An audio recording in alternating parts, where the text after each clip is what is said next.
Hey there, Silver Tongue Devil here, and today we're going to be continuing my 0% run. The clicks are not coming quite as thick and fast as we would like, but there's a few more that I can rinse out of this, or wring. We are going to be going for Anakim 6, so that'll be the end of Purgatory, and we just have to kill, and kill, and kill, and kill, and kill, and kill, and kill. And that should get us some more. So, let's go. Yeah, there will be a little bit of a delay. I'm glad I'm here, Beanie. Thanks for that. Just making sure. Right, let's try not to die, hey? So, 6 life at double damage. We can take 3 hits before death. Haven't got a massive amount to work with. But I'm hopeful. Yes, we'll live. Oh, just heard something. Right, hold. Everybody hold that thought.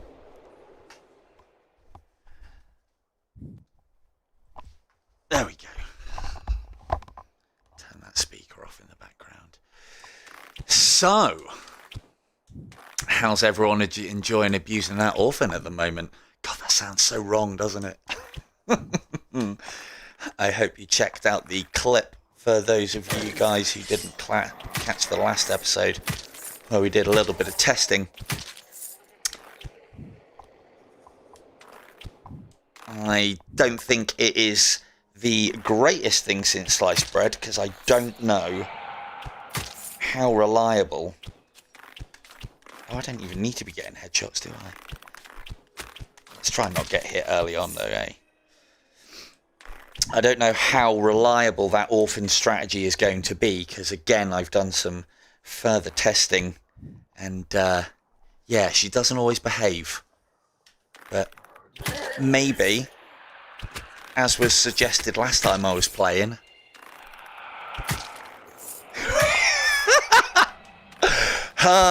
And there it is. And just like that, Camille, you have come up with... You've come up with the name! Roofying the orphans. That's it. Well done, Camille. Excellent work. We can roofie the orphans at last. It's been a long time coming.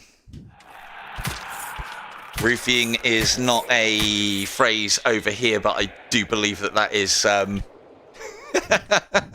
Well, I wouldn't say it's an appropriate phrase to coin in the same sentence as an orphan. But...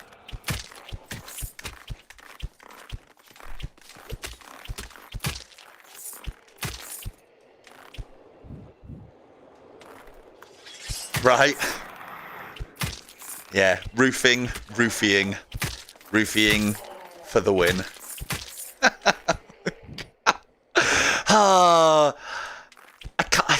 I can't. Surely I can't put that as a fucking title. I will get banned so fast. Hey there, Silver Tongue Devil here, and in this video we're going to be feeding roofies to orphans.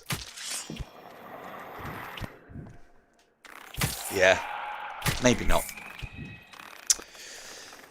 Oh, that's a bit of tracking issue there. But hey, could work.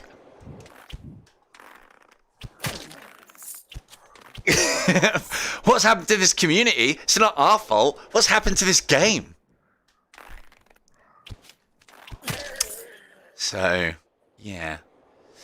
As I say, I have... Maybe we'll do a little bit more testing at the end of this one as well. It has been, as I was saying before... Hello, LG. Yeah.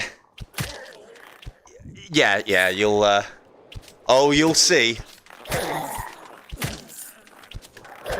I know, right? I mean, to be honest with you, if anybody should not be coming up with the title Feeding Roofies to Orphans, it's Beanie. I mean, he's in a position of power within Super Bright, isn't he? So, but it's a good suggestion, Beanie. Nice one. Good one for the community once more.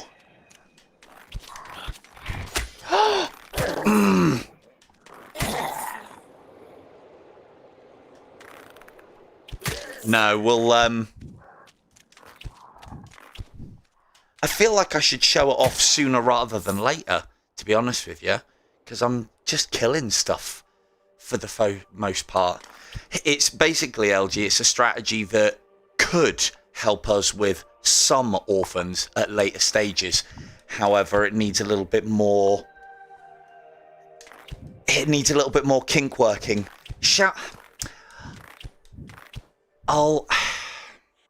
I might be able to do it whilst we're in... Oh, God, this is a great idea, isn't it? Here's me trying to... Oh, dear. Why? What are you planning? What is it? Because unless it's removing Winter's Bite from the game, you're not going to stop anyone.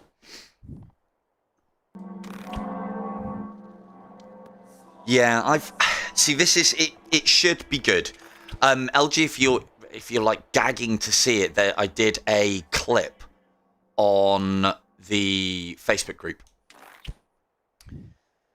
If you can find that clip of the last live stream we did, you'll see what it is. But to give you a brief overview, when the orphan rises, if you kind of like Atlas, when the orphan rises, she can be stopped, unlike Atlas. So when she goes into a whole cross arm thing and starts rising, if you can get above her, not only can you stop her, but you can make her basically sometimes teleport onto the level that you're on. And if you can teleport her onto a roof, she'll basically, her movement will be completely messed up, and she won't even try and teleport a lot of the time, or, you know, fly away whilst up on these sort of structures, these sort of roofs. As I said, I'll try and demonstrate it, but to be honest, I need to get the orphans. I don't want to lose any of them. I like them all. If I was gonna, the one that I would lose, and it's not because it's my least favourite, but it's more to do with the fact that if you wanted to play the purist game, you can enforce that on yourself.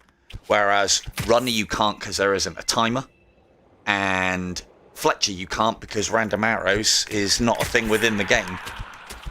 So I would say purist because it is the, I don't know, laziest? Or not laziest, what's the term I'm looking for? It's basically something you can self-impose. I mean, look at Mr. Holland, or VR Faffing, or whatever he goes by. He plays the game in purist mode.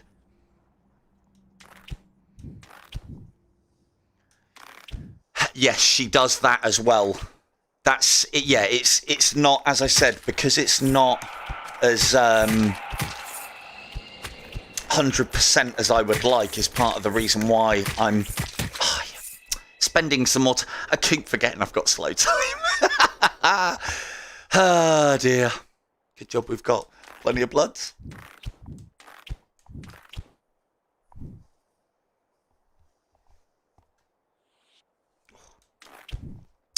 Yeah, it is. From what my testing's starting to reveal now, as long as you are above her, then she will then teleport away. If you are above her and she... I could do taking that one out as well.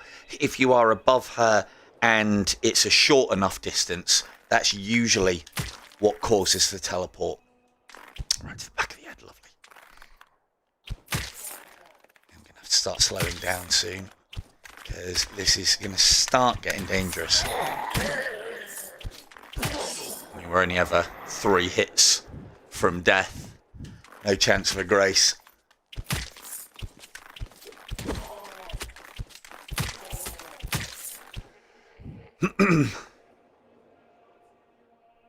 Good evening, Al. No. I would be taking this a lot more slow. Well, actually, no. I don't know if I would be taking this a lot more slow and steadily if I was playing Purist.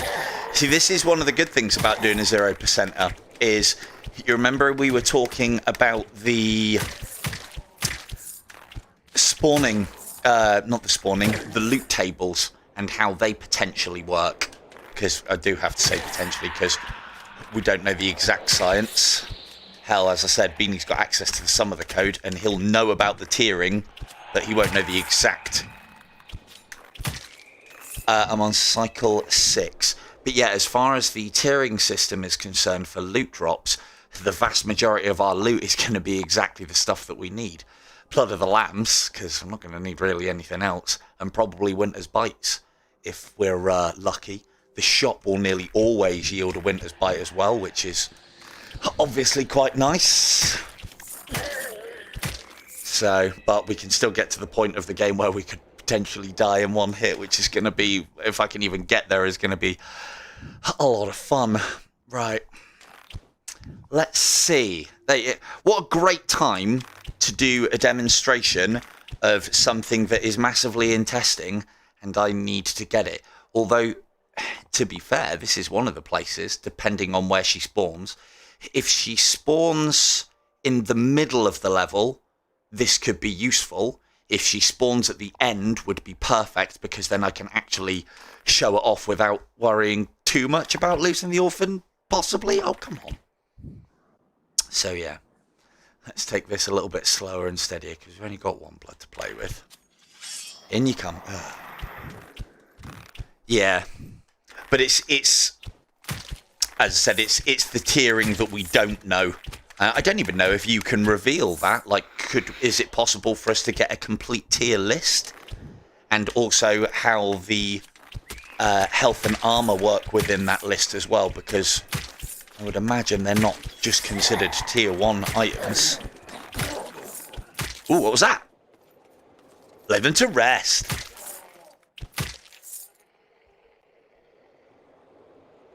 Yeah, this is the way that I've explained it. Is first dice picks the tier of loot that you will get. Second dice, probably a D20 in most, or no, D10 in most cases, would then pick the actual loot. But it's the actual tiering that we don't know.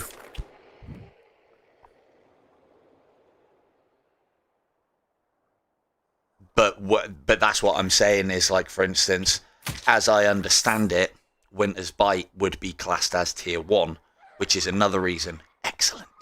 Excellent. LG, you ready? Gonna fucking blow your socks off, mate. You wait for this. In fact, we're going... no, I'll clear the level first. But this, what we'll try and do is simulate how you would use this.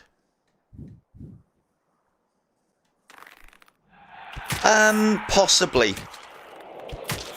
Possibly. I know me and LG, and I think Sean have also, without knowing exactly how it, well, with only having an idea of how it works, we've all had those, we probably all had those games where, no, that's, as I said, it is self-explanatory, but we don't exactly know the tiering. But, no, and even then we wouldn't be able to, we wouldn't exactly be able to gauge, because if it's random or if it's weighted, because the dice won't be a simple, you're going to get tier 1, tier 2, tier 3 or tier 4, and that's it. I would imagine there'll be a percentage, because you don't like drop, you don't get like multiple holy armor drops, or if you do, you consider yourself very lucky.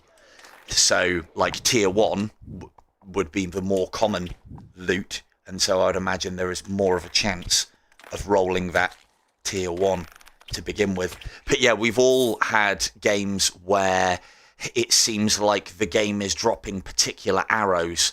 So for instance, I've had Cat 5, 3 and 1s, multiple of them all drop across the same level. It's almost like it gets jammed sometimes.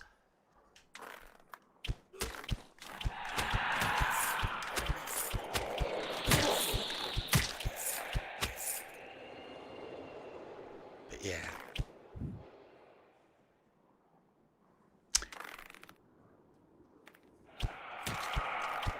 Let's get that one sorted, and then you can teleport up here.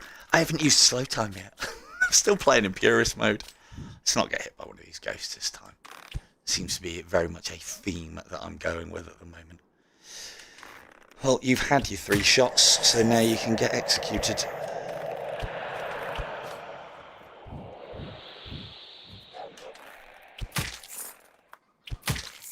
Right. So let's get these ghosts dealt with. I am going to clear the entire level before we go for that orphan, and before we also go into the pit. Ooh! Who's it that's saying clicks aren't coming thick and fast? Bam, bam! I mean, I don't know. I like getting the huge scores, but again, as you say, we're only getting the huge scores because that's the way of things.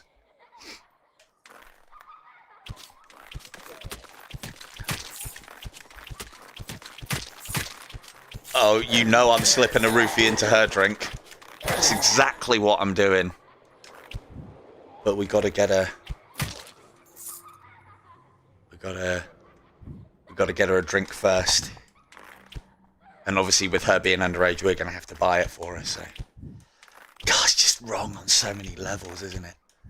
So many levels. Anyway.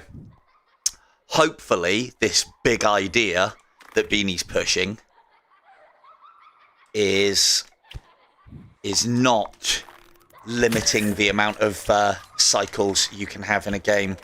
Hello, Mr. Vega. Yeah, I hope it's not limiting the amount of cycles that are available to complete, because then you're just going to have a very slow game of min-maxing. We'll leave that for now. Oh, we got another one though. Oh, we got so many bloods. So as I think I've explained before, because we're at the point where we will get double life out of these, to keep things moving along, as I've said, when you are at 1 bar of life, you should not be picking these up. You should wait until you take another hit. But... Ooh. Ah, Barrage is back. It's because Barrage and Needles is back, right? Yeah, it's because Barrage and Needles is back. According to Beanie, Barrage and Needles never left. Where was that other Blood of the Lamb back here? I'm sure there was one. We've got enough lying around now. There it was. God, look at that for memory. So, yeah. Good. Good. I would hate to be limited. Although there's a sigil, you know. How well can you do in 5 cycles? Everyone, I think, could rank quite well in that. With the slow and methodical gameplay. Right, let's make sure we've killed everything before I fuck around here. So, she's down there. She's in the middle of that corridor. Let's lure everything out via vision. Oh, she might see us here. Damn it. No, no, no, no, no, no, no. Come on. Damn it. Oh. Missed it. Oh, that was perfect as well. So basically what she did is she saw me. And I messed up my teleport arrow. She saw me here. Or at least she gained line of sight on me here. Now, what I should have done, teleported up there, and I would have seen the light coming up, and if I can be on top of that, she'll then teleport up here. I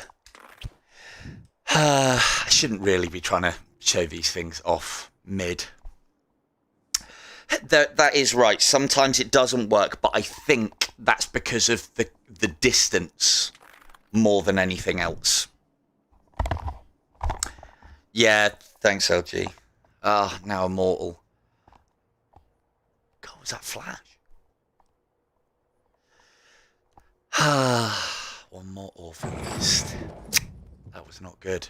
We need those. I don't know how many more we need, but we need those. Right. Let's get this out of the way nice and quick. Ooh, archers. Great. We do need the incubi. To be fair with the orphans, I think we're at the stage where we've probably missed enough through shit planning.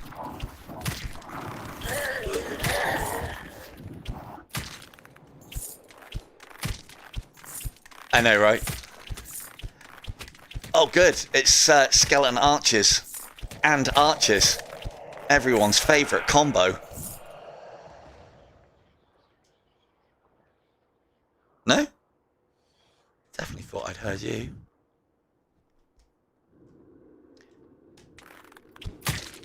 Faffing, the art of messing up really badly within a VR game. Well, that's VR faffing, I suppose. Dropping the ball, I think, would be me. Okay, me missing that orphan was down to a faff, basically, because instead of actually hitting the place that I needed to go with a teleport arrow, I hit the wall in front of me multiple times whilst trying to lean and being stopped by my play space, which then resulted in a bit of a flap and a faff. But yeah, if there's usually comedy involved as standard, it's actually part of the reason why, well, not this game, but every other game that I play where you can pick items up, I purposely have it so that you have to hold the grip button to hold onto them, because if you let go of those buttons, comedy just ensues from that point onwards. Always good for a laugh.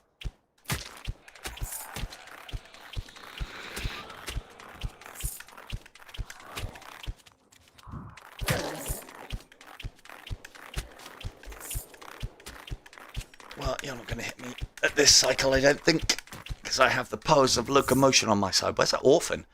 I wonder if we can miss another one. Probably doable. Ugh. Yeah, faffing means a lot of different things to a lot of different people, but by and large, it is messing around or messing up that usually results in comedic errors.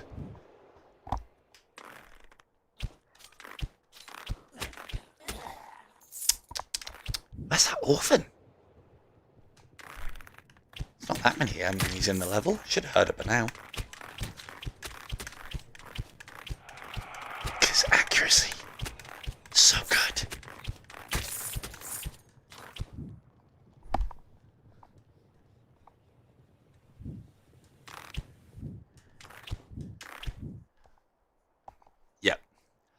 And then you drop the gun and you've got the clip in your hand, then you have to pick the gun up, try to put the clip in, drop it. Then you do all that, point the gun, pull the trigger, doesn't work, so then you have to cock the gun and you fuck that up.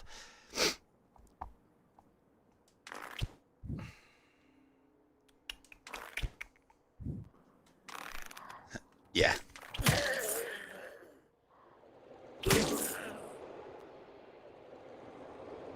Yeah, from what I've seen of After the Fall as well, we now are encouraged, politely encouraged, to play it with actual reloading, which, yeah, I don't know. I think I've got too used to beating my chest in that game.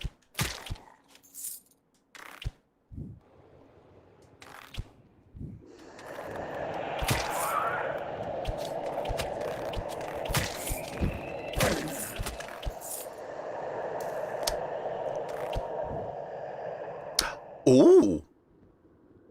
Ooh, there's a possibility that there's not an orphan here.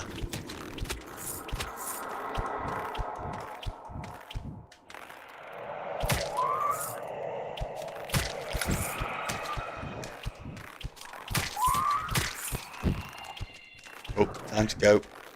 Don't want to take that hit because there's some... Oh, that was a nice turning shot. That was the opposite of a VR faff. Oh, this might be a faff though. There's ghosts coming in, I forgot about them.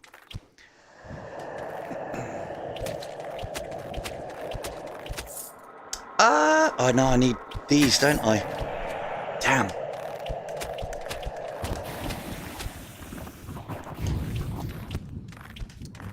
All of a sudden I've remembered that I need to be doing this quicken stuff and not getting hit as well.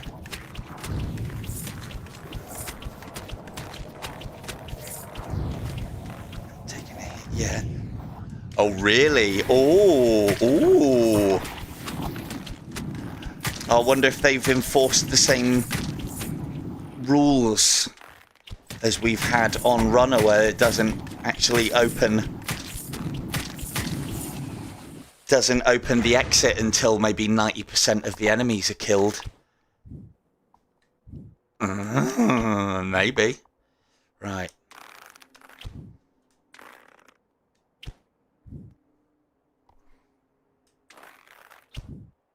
Oh, well, thanks for... That was a bit of a give me. Whew, well, I would like to announce that I have officially broken my record. How many was that? Oh, got them all. Lovely, lovely. So that's 5 onto the 82 that we had. So I think that makes me joint record holder for starting from the beginning of the game at actually 0%. Because I know I might even be the new record holder. So I know, for those of you paying attention, as I've mentioned before, Stephen Echo's running this challenge again with a prize. So be paying attention. I don't know what the prizes are or how it's going to stack up yet. I do know that in the previous one of these that he did, if you were able to beat his achievement score, I think he doubled the prize. But he keeps that information usually to himself. This time round, he's managed to get 100 achievements, but I don't think that's from the start.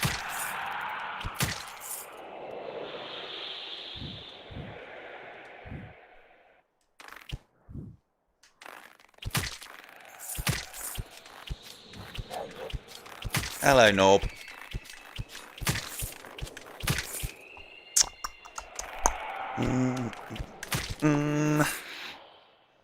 Down you come. Oh, cheeky fuck.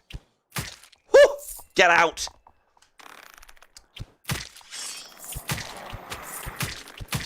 Still playing purist, you know.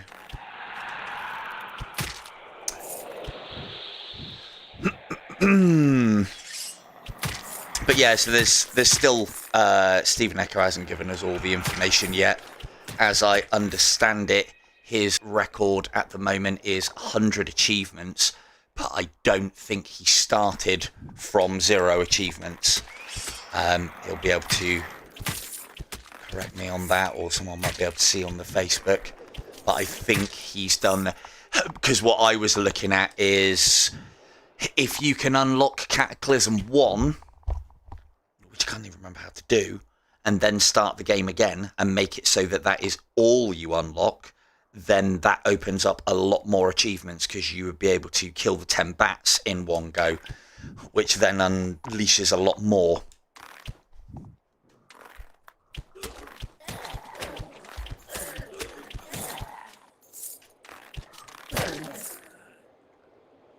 Yeah, if they scale I'd be in agreement with Camille there. If they scale the game differently, in that it gets a lot harder quicker. No, because yeah, and you need those early points. We're not even concerned about points. I just need kills.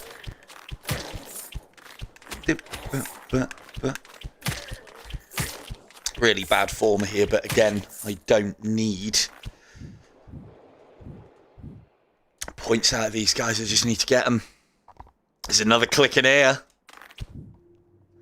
Right, better do this. I should have gone and got those winter's bites, shouldn't I? Haven't actually used any yet.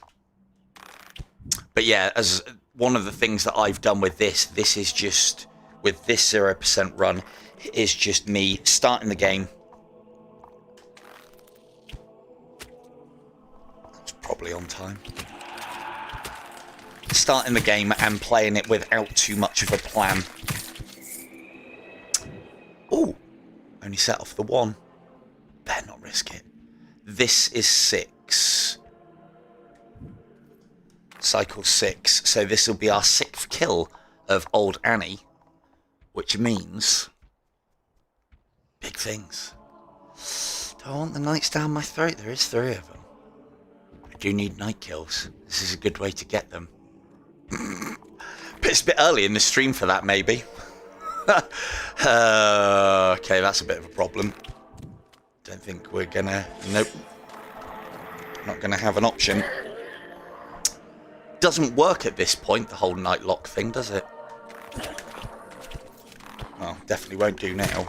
Not in a minute, anyway. Right. Let's go over there.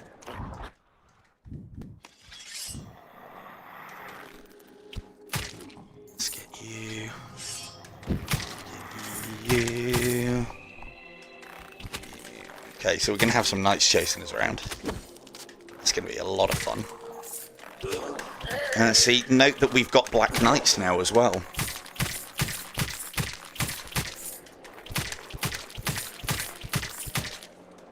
Even though we can't actually have black knights... Did I get the first one? Must have done. Even though we can't have black knights within the game. Ooh!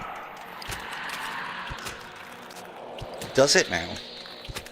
I thought it was only 7. In fact, I did ask about that the other day.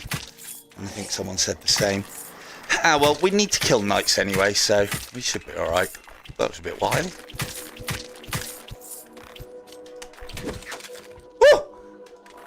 Hate that one. Hate the fact that that can get you. Very annoying. Yeah,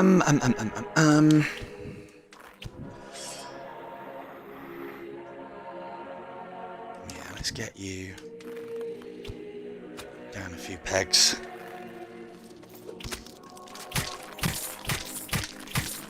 Might get him to spawn over there.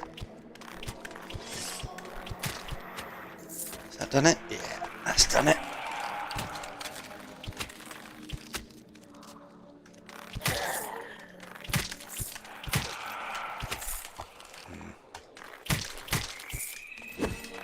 Oh. Damn. It's a bad miss.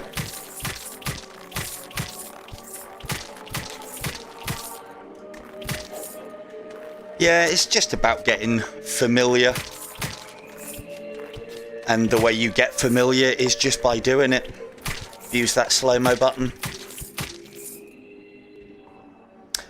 Yeah, I know, right? Not only that, but I'd have them on my hatchet throwing team any day of the week. Alright, let's have you in this corner. No, don't, no. Fuck it. Well, probably low enough for me to be able to do something about that. Let's stagger those boys. How many more have we got? I don't want to get you. Let's go. One of them there. Kill you.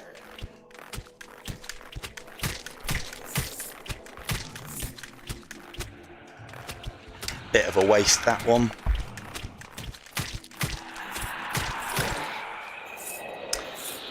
Down goes old Annie. Yeah, remember on those winter's bites, at that stage, there's very little use to them. You're just wasting them. I think that was doing maybe a couple 100 points of damage a tick. And obviously, because it's Anakin, it doesn't do anything to him effects-wise. So, a bit of a waste, but never mind. So we got our click. Now, that's all the clicks that I think I can get easily. Possibly. Everything else is going to take either system abuse or a hell of a lot of work. Let's go back and have a quick. Look.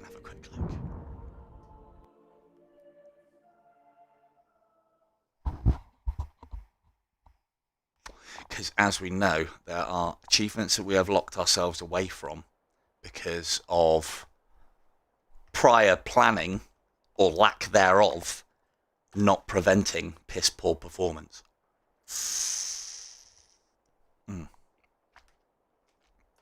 63%. Oh yeah. So 87. That's the highest that I've ever got off of a 0%er. In fact, off of 0%, I think that's the highest that anybody's got so far. So let's see if we can push that. I know, as I said, I know Mr. Echo's got 100 achievements, but I think he's done some things. Yeah, no worries, Joe. Off the drink tonight, I assume. So, more incubi, lots more monks, lots more cupids, lots more ghosts. We're not going to get the ghosts. We might get those. Oh, that's a lot of cupids. I'm not. That's like 400 odd. That we can still test on Anakim, which I will do. It's going to be pretty loud though. We ain't getting that. I'm not getting, like, we're maybe at 200 likes if I'm lucky. So that's something that you could do, Jay, is these bars are all well and good, but can we have a number within the bar? Make the bar a little bit bigger and just have the number we've got and the number that we need just in a little slash in between them. That would be lovely. Now, we could get that, but if I was going to get that, I would have started it a long time ago, and I didn't, because 666 with needles, when you're averaging 1 kill per one and there's only 26 in the quiver, is, yeah, that's a lot. Screamers, we can get, there's 1 per section, plus the end section. That would be 4 per deso. So we'd have to get at least very far, like cycle 14. Yes, yeah, just like the legend points, that's right. We'd have to be able to get to cycle 14 and do desolation every time to be able to get that, so that's probably not going to happen. Is LG still here? If LG's still here, I'll go and do a quick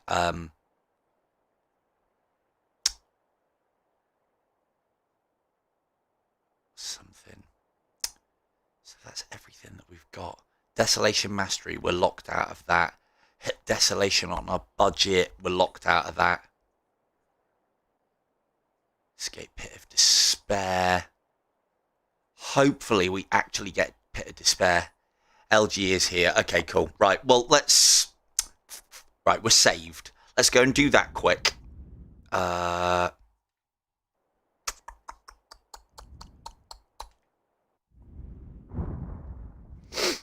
Let's go on my #1 profile quick, and we'll go and do it fast. Yeah. I know it's not new, but I don't know. Everyone, no, because the dodge bat one isn't unlocked yet.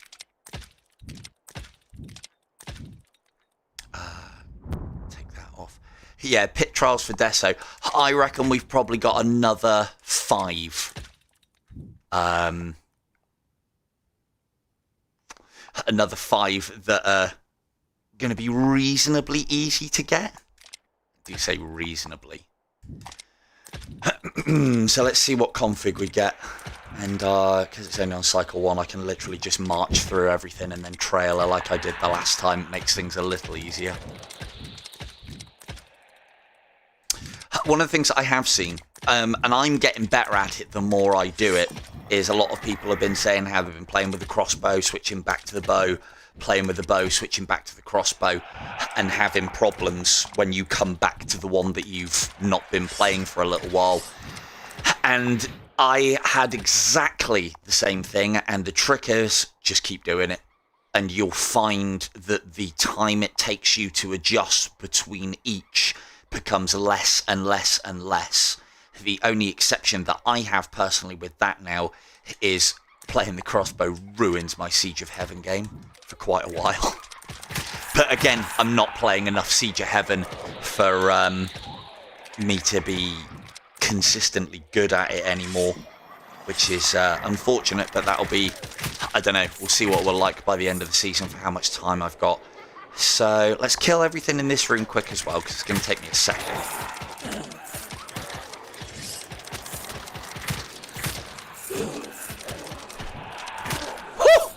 Have that! See that precision aim there? Calculated. So lucky. The old spin and shoot. unstable tactics. You'll see that in the tips in 30 ticks one day, I'm sure. Right, I'm just killing enough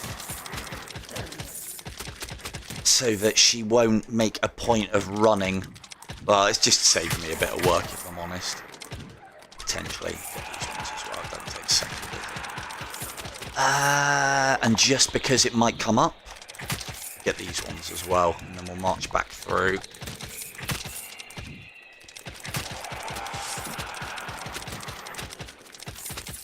I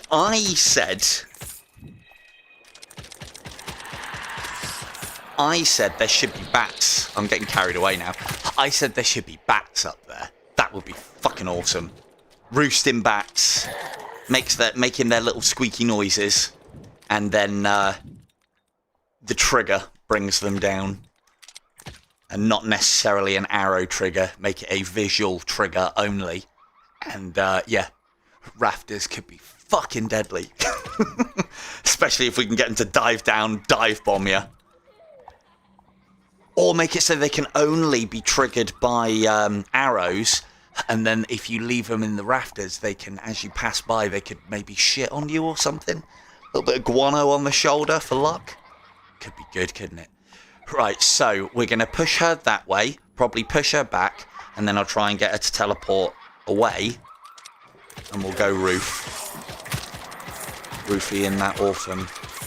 So, she's there. She's gonna go right to the end. She starts her teleport. We look for the light. Now it hasn't worked, but it has stopped her teleport. Try again. Now she's teleported. What are you doing up here, love? You're in the wrong place. Now, what will quite often happen is she'll get confused, and even though we are out of range... Oh no, she's... So this is why it isn't a great thing, because she can still teleport away from up here. But the fact that there is a range that you can find, about there, she's not going to teleport, she's not going to move. So this is the equivalent of trapping her to somewhere that she can run along. See if we can get her to... But see, this is what I'm finding the more I playtest it, is when you see the gold coming up through the roof, if you can be on or near it, it will at least stop her going away now. The first time I've missed it, I think I've missed the trails coming up through the roof and haven't been close enough. She's roofied. The orphan has been roofied. Congratulations, chat. Mission accomplished. Let's see if we can get back down again. You go off. Eat a shield. Eat a shield. Eat a shield. This one is courtesy of Ray S, because he asked me if this would work. And I said, no, it shouldn't. But it does. So this is the other thing that I found. I was talking to Meg on the Facebook group about it, in that you can use the shield to push the orphan into certain places, and then she won't even move or react at all.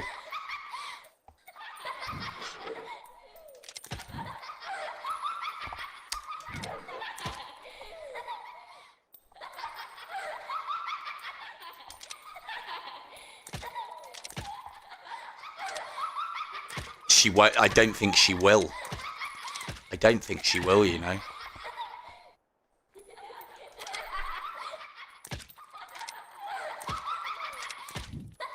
If this gives us access to the secret level that Beanie's been saying that is actually unlocked with Unholy Wind, wow, what a discovery that would be, huh?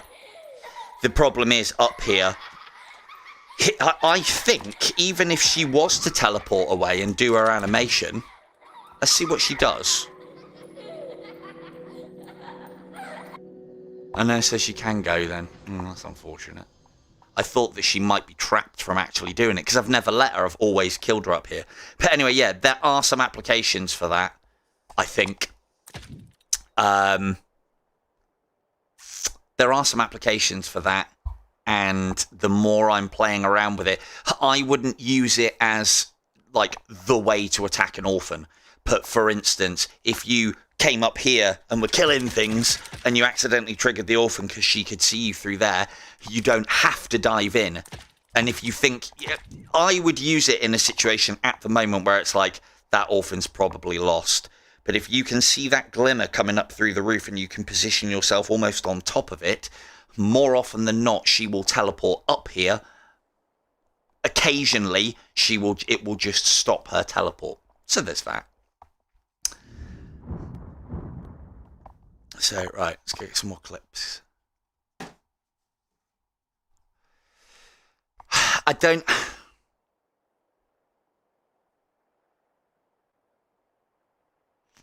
See, in that circumstance, that one's probably one that I will leave you to have a look at, Camille. But that's because it's, again, it's like, it's all well and I get what you want to see and trying to do, but it's one of those things. It's like, is that worth putting time in? Is there going to be practical application for it?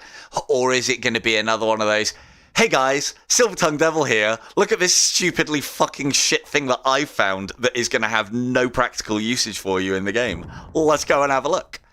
Because I've got loads of those. Absolutely a bucket full of those. But it would be quite interesting. It would be quite interesting if she does. But I think what would happen based on what I'm seeing with her at the moment is she would rise and then she would just be stopped because you are above her. That seems to be one of her traits. As we understand it now.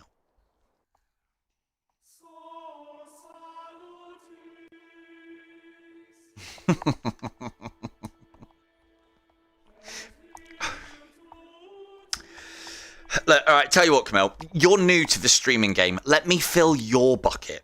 All right, I'm allowing you the ability to be the first in the world to discover what could possibly happen to an orphan if she rises past. Maybe we'll have a look at the end. Save it for the after party. I got some achievements to get.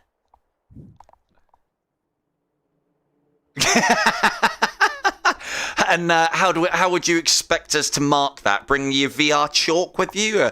I managed to get the orphan to here. Oh, well, I managed to get the orphan to here. Beanie, can we have a VR chalk? Can we have a, what could we call it?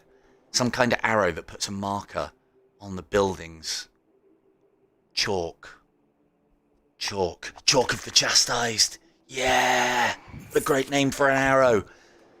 Uses. More than Unholy Wind. Ooh. That could be quite funny. That could be funny. Yeah, I mean, you know, that's like fucking 3 new arrows there as well. 3 new arrows there for you, Beanie, if you get super bright on board with that. We could have Chalk of the Chastised normal.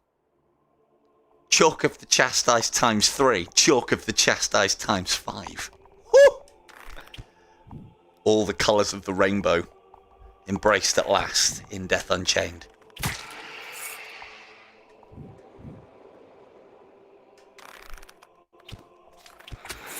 Ooh, that was a stray arrow and a half. It's one of the things I was thinking on the other day with the whole increasing your level of play. Oh, hello. And being more clever and more careful with what you're doing to... Just grab a quick bite of water. Circum chalk. Oh dear.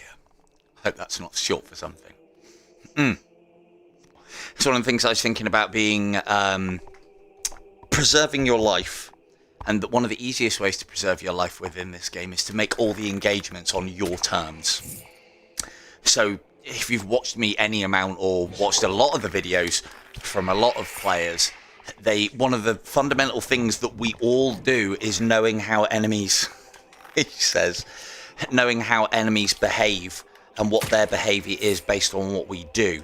Visually scouting enemies and bringing them upon you is a lot easier than firing arrows off at them. And I think that is one of the marks. There was no fucking need for that. Fucking dead body just flicked it up against the wall. That was awesome. So, visually, like, let's say, for instance, I wanted to lure that one. Firing arrows at it or near it, I could always fire one there. That then flies there, alerts a load of other things, and potentially draws things in. The further you get into the game and the harder it becomes, the more important it is to visually be able to alert things. And by that I mean, as the cycles increase, there are enemies' alert radiuses. 2 arrows travelled, the arrow hit, and visually all increase. It was very fun to watch. All of those factors increase. Ah, I knew there was another one. Where did that come from? It's up the top. Trying to explain stuff here. I'm trying to show people how to be careful and not take hits, for fuck's sake. So, let's just ignore that one. Because, you know, that one didn't count, did it? Like, I've talked about firing arrows up through the crenellations, up through those battlements there to try and lure enemies down. But the taller enemies, although their alert radius is still the same, because they're taller, yeah, I know, right? It's going to be good. Because they are taller, they can see you whilst they're patrolling from these battlements. For instance, an orphan, if she was up on these battlements, would not peg you the same as, say, a knight or a banshee. To be honest with you, Norb, at this point, I think all of my streams are what not to do's. I mean, look at the first one I did, or the first proper one I did that wasn't sigils. We're going on an orphan hunt. That needs revisiting, but I still don't think I'd be able to do it any better. Although, we have got the new strategy, sort of.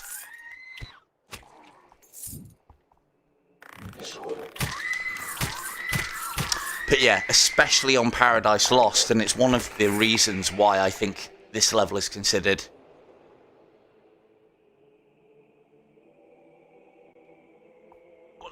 Whoa, that's a pretty fucking broad statement, Beanie. What strategies? All of them. Because if it's all of them, you're going to have to change the fucking game. All strategies. Yeah.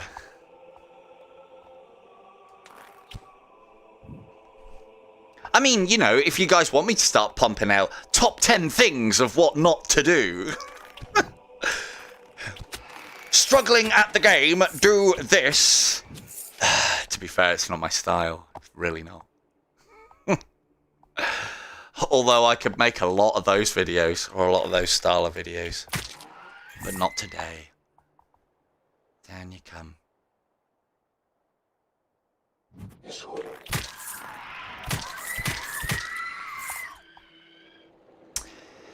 I mean, you know...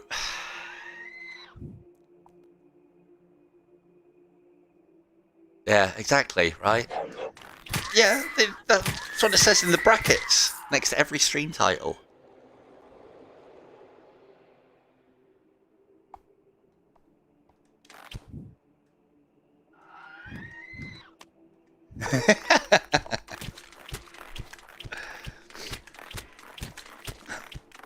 I'm sure you're being very harsh on yourself. I haven't got these excuses. You guys have got all the excuses in the world. So that's quite a good one. We might be able to lure her via sight by standing on the edge here, but probably not. Fire and arrow, so that's definitely got 2 of them. One of the other things that I was practicing the other day, see if I could get it.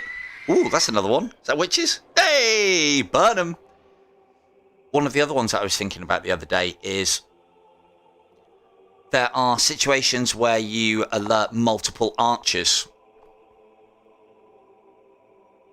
Oh, good. Just the top 1%, eh? But so, with what you're doing, will it close the gap, though, between the top and the everyone else? But yeah, with archers, if you were to fire that shot and you heard 2 archers, or maybe even 3 alerted, one of the things that you could do, wait for the first one to teleport and then close. And that then basically locks any more from teleporting down here, because they haven't got the space to do it. That would not work with Banshees, though. They will teleport right down your face. To explain that a little bit better, you know how I've said previously with archers, if you fire the shot, the archer is ready to teleport to you. You have to have a minimum of 4, 5, 6, 7, 8, 9, maybe 10 squares. So the archer from back there would be able to teleport in there. And what you could do is, when that teleport happens, immediately close on that single archer, and then no more, if you've alerted them, would be able to drop in at the same time. And it's another one of these strategies for isolating. You divide and you conquer.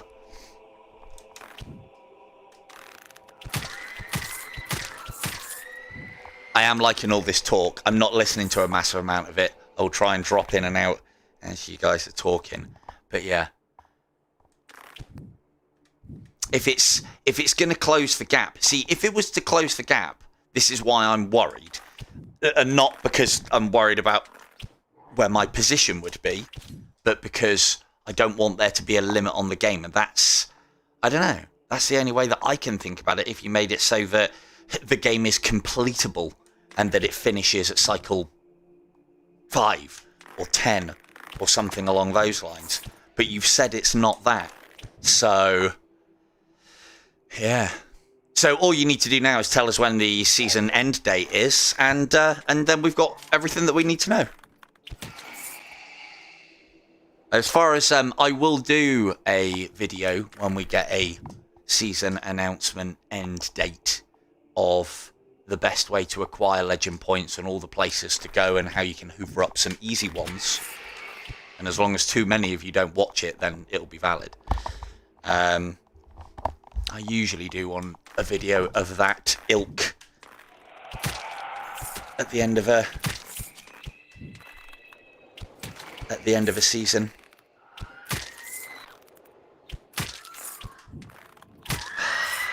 See, that gets me excited because I love breaking shit.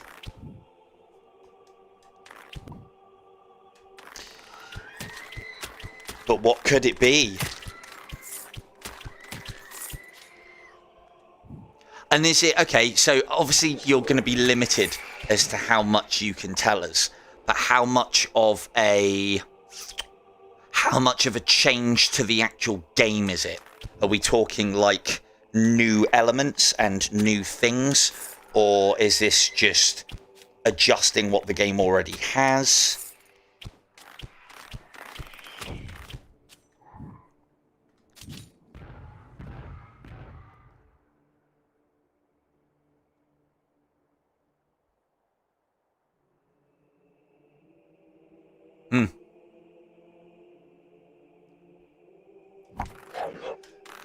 Well, no, because of what Beanie just said.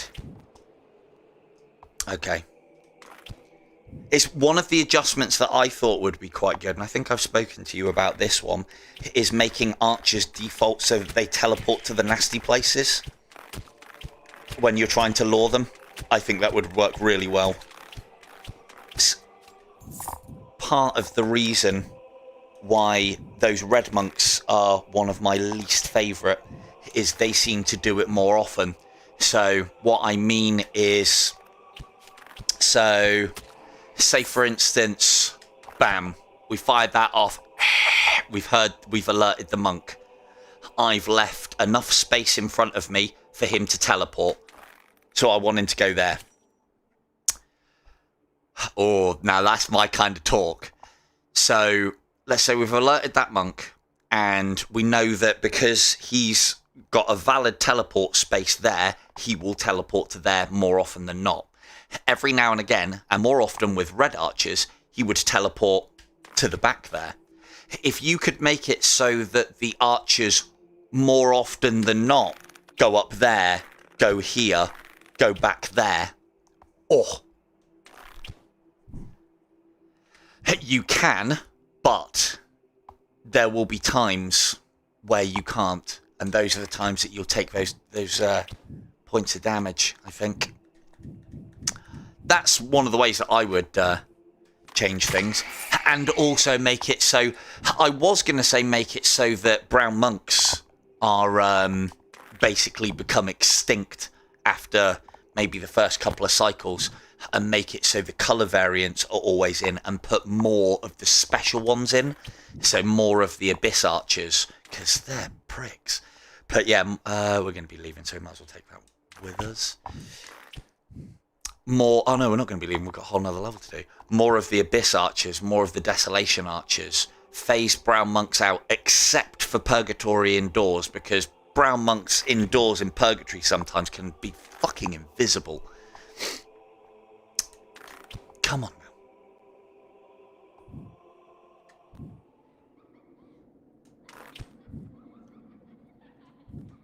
Yeah, Desolation Monks. Yeah, again, haven't fought Desolation Monks enough.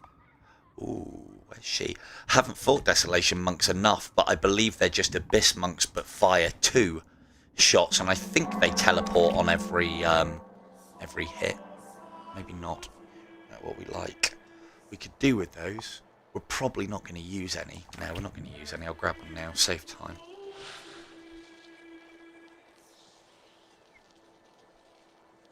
Now you can do this. These are the... This is the shit. Remember I was telling you about a bag of useless information?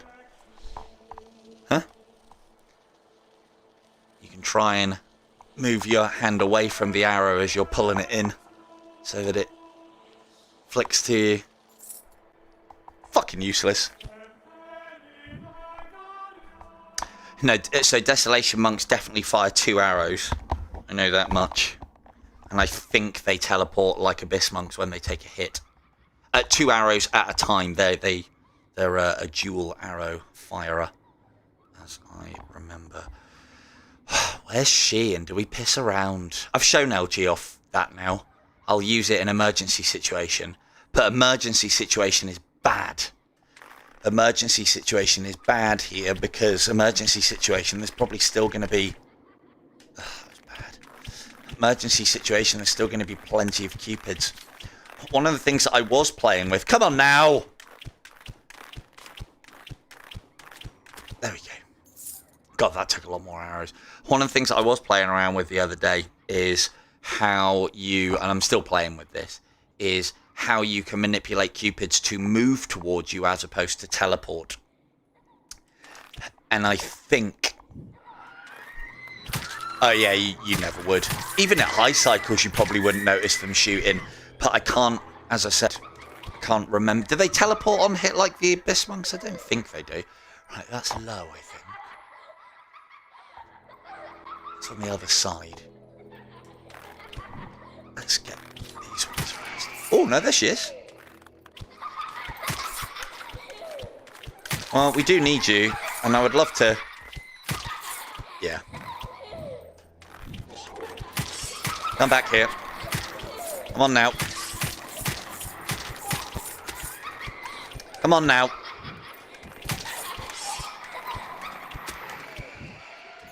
How not to do Cupids. Yeah, they're one arrow's always on, as I understand it, and the other one is off. So, kind of like why black monks hit you. Jesus.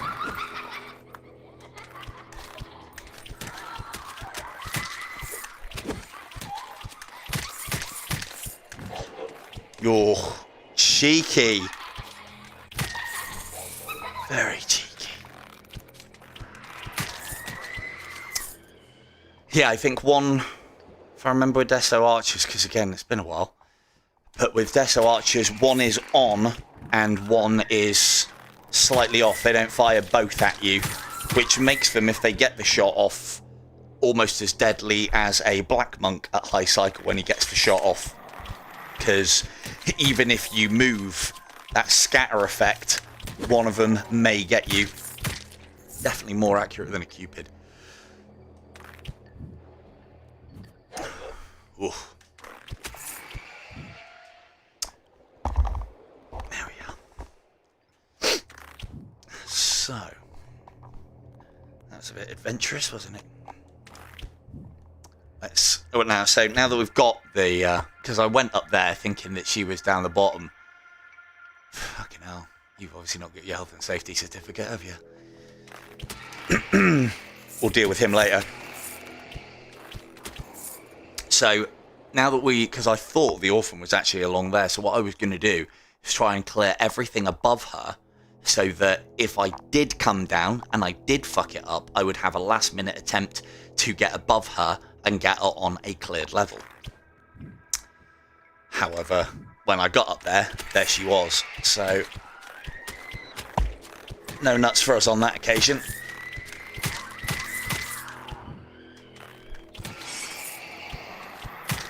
But yeah, and with what you were saying, Camille, I do look forward to you trying to get a Cupid to teleport onto a spire. That would be great. If you could make that happen, that would be fantastic. Hi-ho, K2.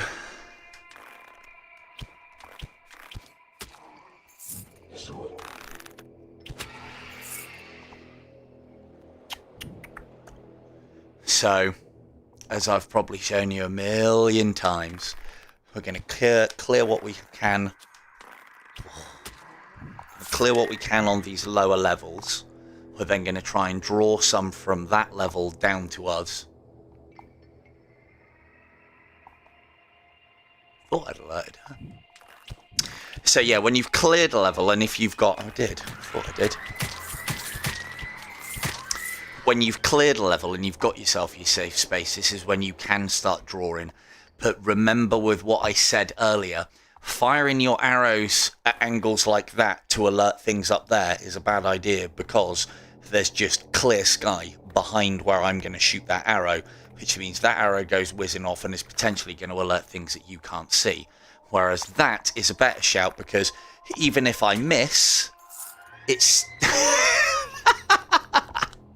Banshees are not liking Cupids today. They're flicking their dead little bodies all over the place. So, positioning yourself so that if you have stray arrows, they hit nothing but concrete is a good idea. Angle yourself to do that. Like, that's not a great shot. It's still not a great shot. Still not. Oh, now I'm getting shot. You. I was trying to show an example off. Like, these ones are alright. For the most part. I can hit them. Because again, if I miss, it's going to hit concrete. A little too close to that top landing, but the likelihood is stuff up there isn't going to be spawned yet. So with this one, that's a reasonably safe shot, because I know there's not a lot behind that.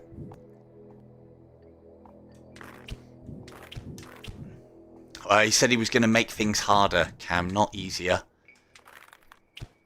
And I didn't hear the favourite words of most VR developers of quality of life within anything that Beanie just said. I just heard him say we're going to make it fucking harder. So, for you people who think you can play the game, I look forward to the challenge myself. I wonder if I could get you on your way down. Live on stream. He's not going to fall though, maybe he will. No. I mean, it's a great headshot. Go on. Go on. No. Oh. Go on. A little bit further. Go on. You can do it. Come on. Jump. Jump. Oh, he's not going to jump. No. Oh well. It was worth a try. I was going to catch you. Alright, let's get this finished up because we've got some work to do.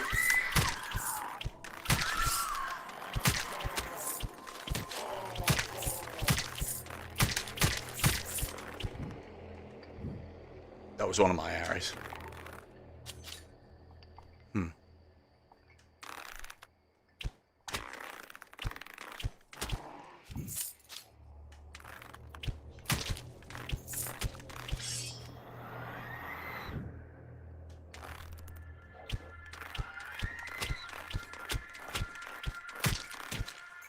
Yeah, it's not an easy one because you can have an absolute fuck ton of cupids in the middle, and they keep spawning as well. This part. Oh, hello. Also, yeah, hello, Von. Sorry, I could hear you come in early. They do have a tendency once you've cleared an area to respawn back in. Which is one of the problems that you can definitely have with this level.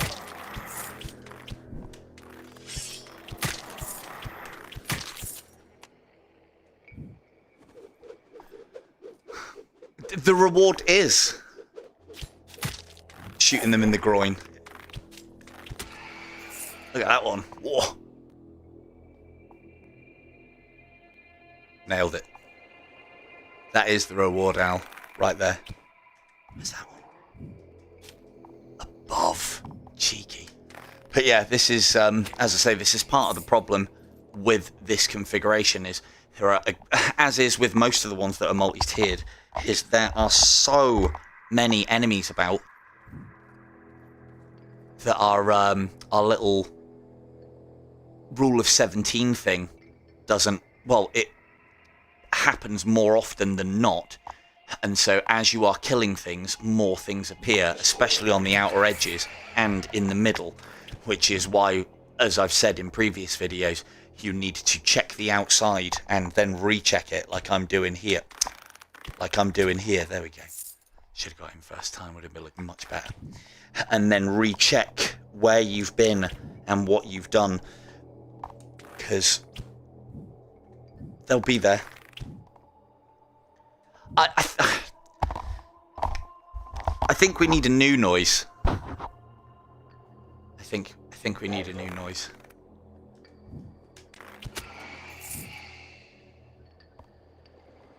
We need a new noise for groin shots.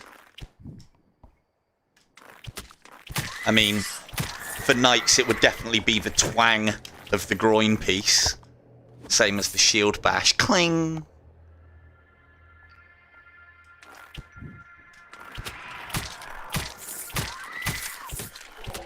Bit dangerous. Well, not really. Mr. Health and Safety, good afternoon. It's not even that far down. So, again, it's always worth rechecking those centre courtyards, because you obviously want to be killing everything. Thought you were going to stand and stare. So good.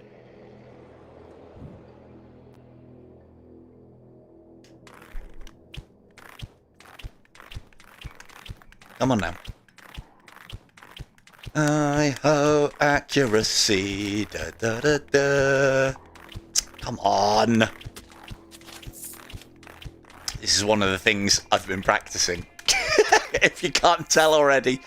It's actually at later cycles, so you don't need to worry about this, but it's actually at later cycles a lot less risky a proposition to find a nice runway and strafe out of the way of the arrows of cupids, because as long as you keep your eye on them, then you shouldn't be able to be hit by them and you just move out of their way. It's the ones that teleport right down your throat and at cycle like 18 plus are taking fucking, what did they tell, like 4 hits to go down? And it's very difficult.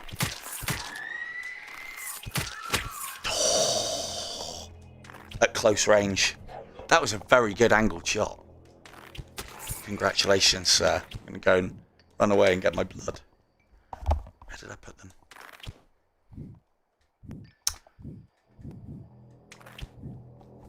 Again, they are very good. There's one. Yummy. They are very good at blending in, especially at those angles and in those shadows, because he's almost the same colour as what's going on back there.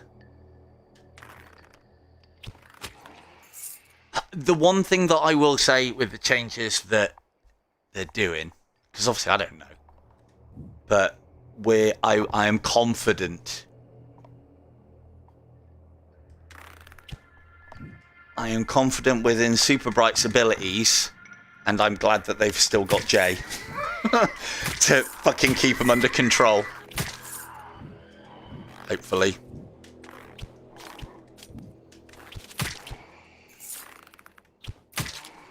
Hopefully. Right, we've got the wildfire achievement. There's nothing more that we can do with that.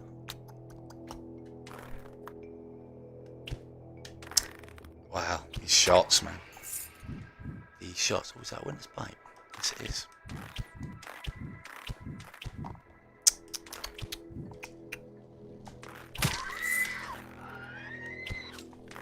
Yeah, just kill you first.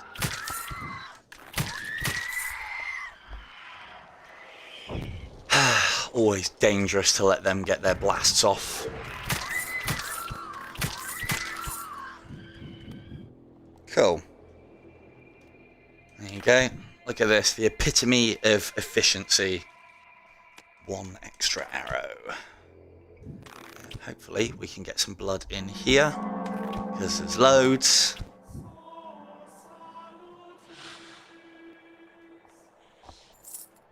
See? Works every time. And now that I've started doing it, you guys will do it too. Fucking stupid stuff in this game. Do you know why I found out you could do that? Because I wanted to know if there was a way that I could pull things out of the shop.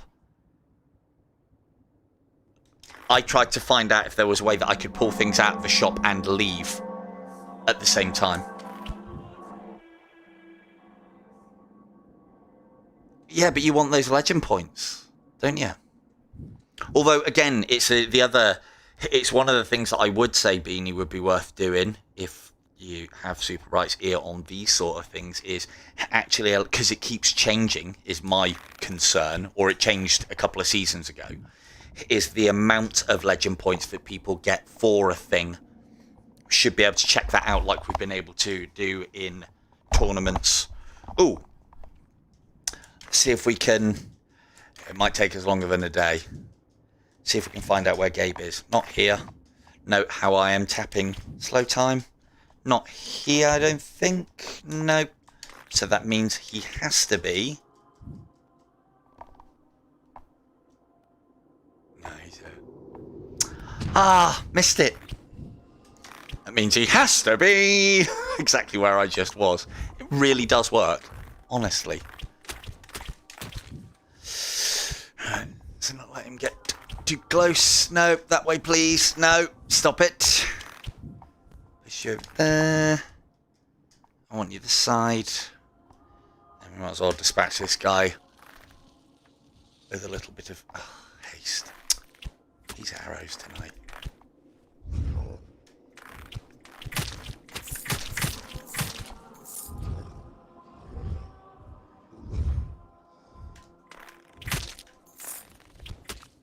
Oh, not a good place to take a frozen arrow. Don't want frostbite there.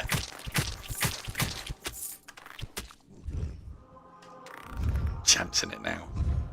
Asking for hits.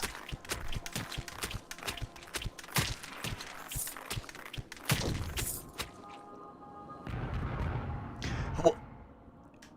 No, there isn't.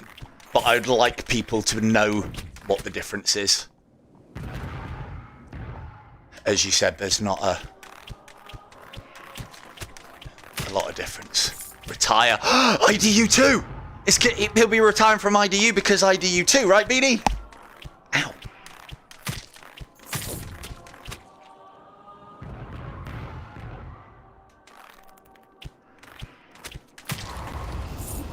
easy.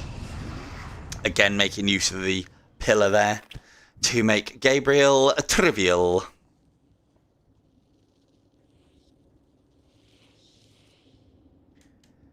Yeah, all well and good retiring from one game because he's going to another. Happy days.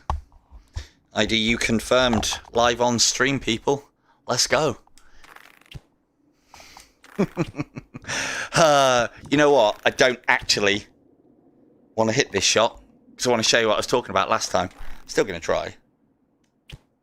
No, that was shit. Ready? Hop. Ah, missed. Ready? Hop. Fuck. Oh, it's not working now. Oh, yeah. Sure it works here. Come on now.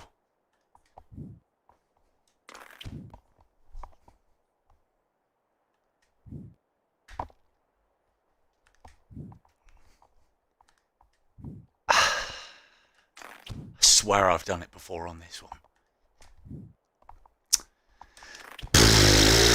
Okay, maybe not. Good. I'm glad you're not. That then means that I don't have to be quite as competitive, because all that I'm doing every season now is making sure that I just have a few more positions than you do on everything, so that you can't catch me on the legend points leaderboard. Because let's face it, that's the only one that matters. Between me and you, anyway. And as long as I can always be one place above you on a few things, then I will always maintain my lead. Skeleton Warriors. How we've missed you. It's actually a bit of a problem with Abyss, because I have a vast loathing for Skeleton Warriors and that stupid teleport strike that they do. That's useful. And the problem is it's less knights to kill, because they don't count as anything. They don't go towards our kills. Ooh, is there any more achievements being added, Beanie?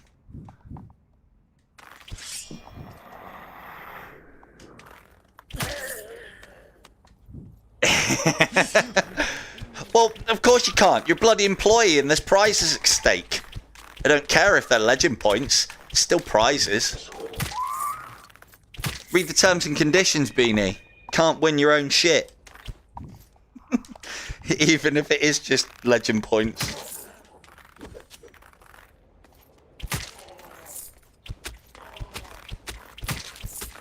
Just don't get them to write in, like, as well as employees, friends and family as well, because then I might be included within the friends thing and then I wouldn't be able to get prizes either, which would break my fucking heart.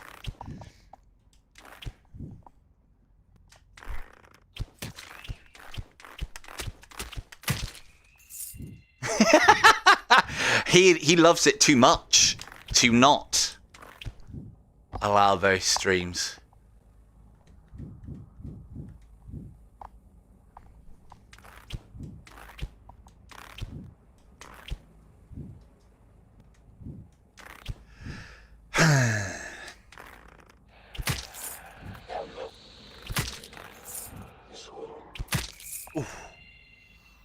You got alerted from very far away, didn't you?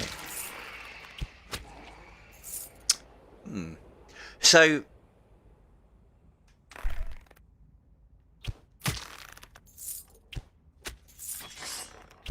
yes, yeah, do another community event.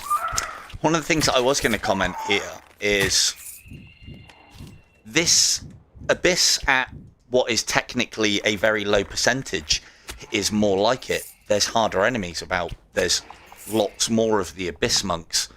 They are more difficult than a normal monk, especially if you hit them and they move. A lot more difficult to deal with.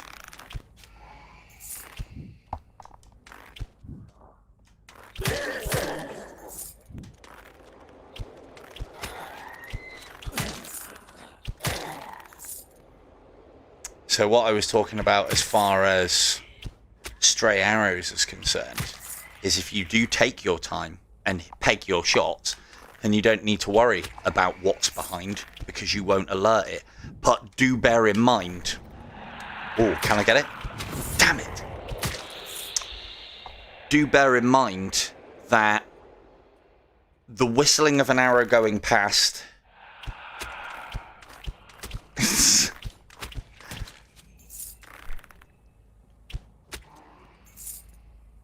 If the arrow whistles past an enemy, that'll more often than not alert them, and the higher cycle you get, the more that radius seems to increase. In addition to that, the actual impact of the arrow on an enemy or a surface is another.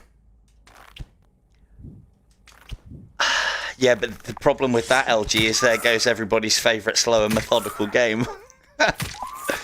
I mean, you'll get no complaints from me. But then, you know, an Exorcist is just one freeze arrow away from being an easy enemy to deal with. But it is a thing. I'd like to blow multiple of you up together, if I'm honest.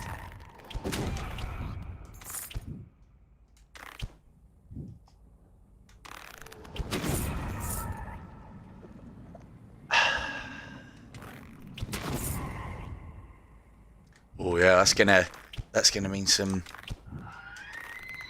very silly times for streaming, either for you or for us. What better way to get out of it? Yeah, I'm gonna do one of those chat abuses me streams tonight, live at your time at 2 o'clock in the morning.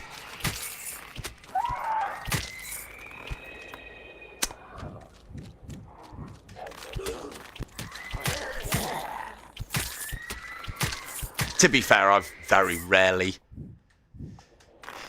used a freeze. I agree with that.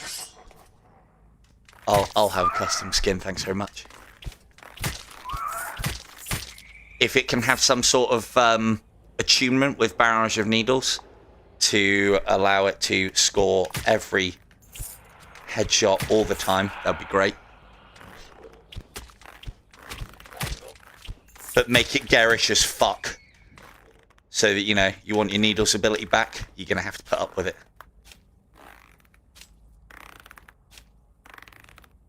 See, there's a good... Are you going to stop? There's a good example of what I was talking about as far as Abyss monks.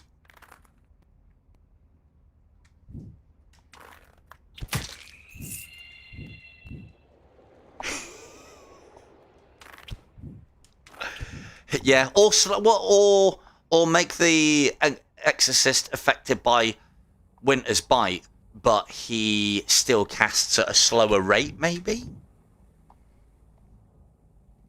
Yeah. Yeah. Atlas Rise bow skin equals cycle skip. Begin at cycle 20. My one's obviously got attunement with Barrage and Needles.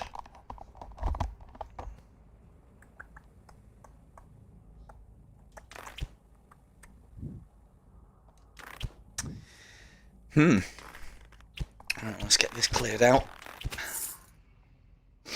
So what are we like? Got one. We need that pit. And it better be bloody despair. Because if I can do that fast... Cycle 6... If I can do that fast, that's another 3 achievements.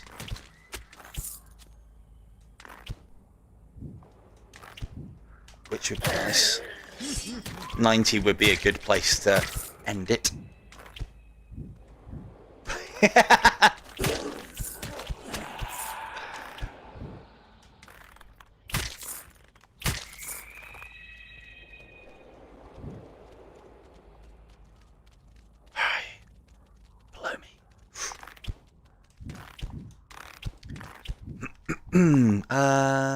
Yeah, let's do it this way around. I think you're above me, aren't you?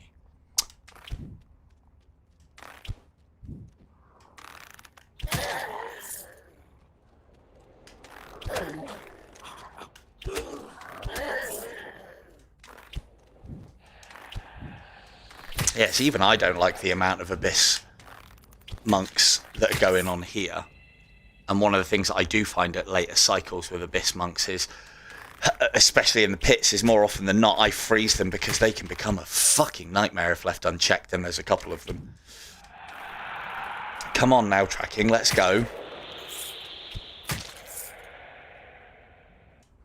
because that teleport after every shot, I mean, you can usually put, or if you're close enough, you can put 2 or 3 in before they can teleport. Get the skeleton archers. Skeleton warriors. You should know by now, I've been complaining about it enough.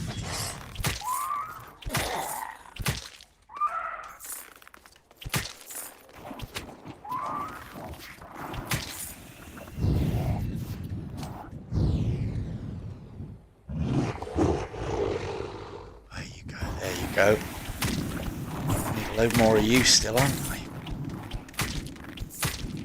So what we're going to find out tonight as well, battery providing, what was that?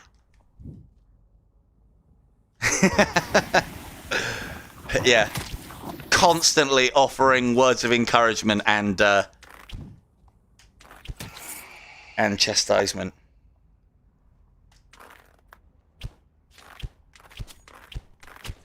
I'll take that. Yeah, get me in. Get me into the studio. I'll do some voice acting. No worries.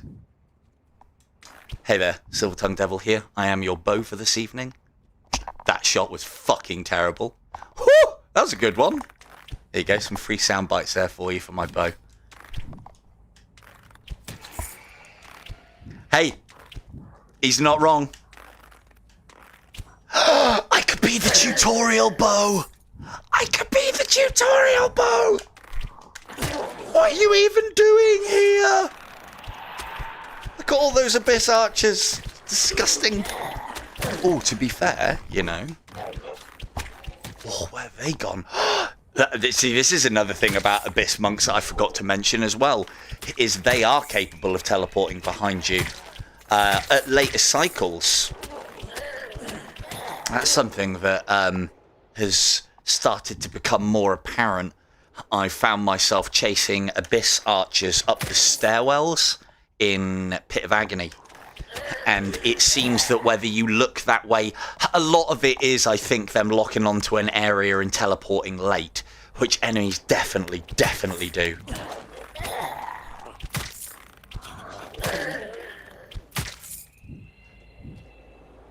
No worries, Cam.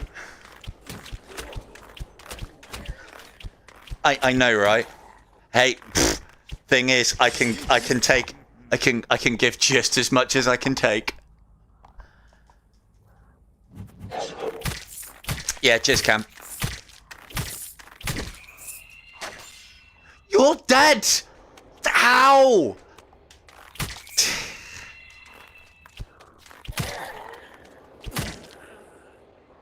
Oh, yeah.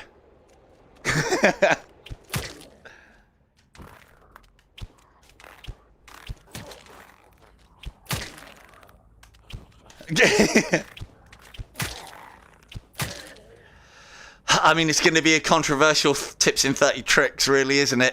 It's probably not the title I'll go for, but I'll probably make a reference to it within said video. At the moment, I'm pushing, well, as you guys may have seen, I'm pushing a bit of time into making sure everybody knows the secret locations of the guns for Into the Radius, but I figure I'm doing 2 IDU videos a week, so if I add those in as extras, apologies if some of you are not interested in them, but could potentially help grow the audience. And you know what I keep saying, you know, there's 2 kinds of people in VR. There's people that play IDU, and there's people that haven't been bitten by IDU yet. Don't even think. There's people. Yeah, there's another title. I don't even think there's people that don't enjoy this game. Or rather, there's ones that do that didn't like the changes. So, and yeah, they are a very small minority. Yeah, this is one of the drawbacks / surprises. I do need to save it as well. I don't know if you noticed that the level's gone onto a little bit of a slant. If you do find that, you can find that it can go off enough. Has it gone off on a little bit of a slant? I think it did. That might have just been because the summoner shouldn't have been there, but that room definitely looked like it was at a bit of a slant. And that can actually, if it does it a lot, maybe it is, can throw your accuracy off. one of the only ways that you can sort that out is by exiting and come back into the game, which we were going to do anyway. So, yeah, you can see that that's even on a bit of a slant. It shouldn't be when we come back in, but we're just going to go and check achievements anyway. Yeah, you get... well, the pump-action shotgun is one of the ones that I was going to be coming up, which is a very good one. The side-by-side double barrel and the hunting rifle under-over one, they're all coming up. So yeah, as for what LG was asking, these weird configurations, yeah, they basically, as I understand it, because we have the likes of red and black knights unlocked, but not within the game because we haven't died to allow them to come in, like with oh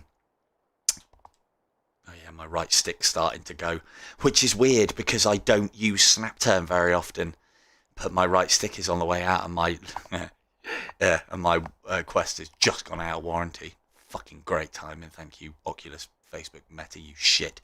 So as far as the going from 0%, because the Red Knights and the Black Knights are not part of the game, but strangely will still appear within Anakin's layer, they then get replaced by other units. They can get replaced by pretty much everything. But in Abyss, they seem to get replaced more often than not with Skeleton Warriors. Occasionally, we'll get the odd Banshee just wandering around in completely the wrong fucking place, and more Summoners come up. Well, I mean, I could just do that. Just play with my head cocked to one side a little, and then that should be fine. I'll just play like that. No problem. Oh, that's a point. That's something that I was going to ask. So I have left this. I forgot to ask in the last stream. I have left this on right side. We had it on the crossbow last stream, but it wouldn't have made much difference. How well can you see what I see when I aim? Or what lack of aiming I actually do? Because, as I said, the game used to record left eye dominant, so you would have seen this, most likely. But now, I would still sight along my right eye, but I actually keep both eyes open because I don't want to miss anything.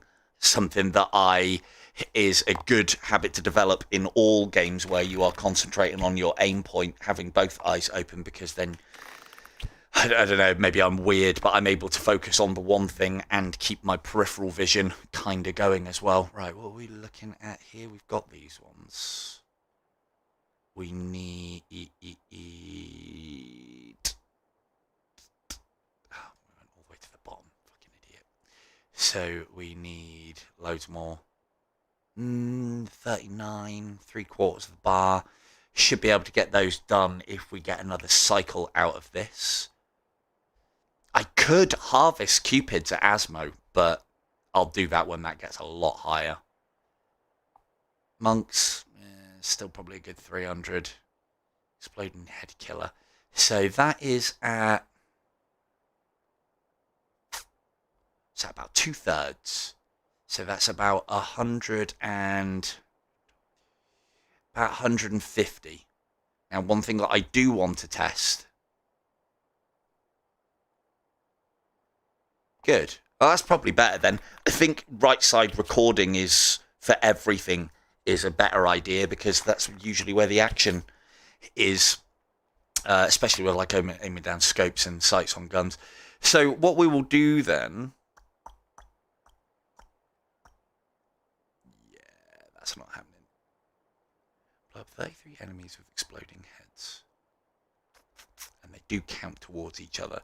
We'll probably end up getting a load more of those. Right, so what I want to try on Asmo is we're going to kill a lot of his homing skulls and see if it counts. So what we will try and remember, or if somebody would be good enough to tell me in the chat when I get to Asmo, to make sure I save and we'll try and estimate how many kills I have going in, as far as skulls are concerned, going into Asmo. Now bear in mind, popping the boils, 6 boils, 3 skulls on each, so that's 18 skulls right there, and then a minimum of 2 from the ones, the like Hadoken skulls that Asmo does. 2 seconds. So that's 20. Now, what I would like to do is spend a bit of time in Asmo and see... Quick word. And see if killing those Hadoken skulls actually goes towards our skulls. Now, it might not sound that important a thing, and to be fair, in the grand scheme of things, it isn't, but it sounds like the sort of question that someone might ask when they are pursuing Mr. Echo's challenge of, do I have to get that far? Like, here's a Banshee LG. The fuck is she doing here? Because that should be a Black Knight. Because there's usually a white and a Black Knight here. Or is that the wrong configuration? Pass. But yeah, there's some strange shit.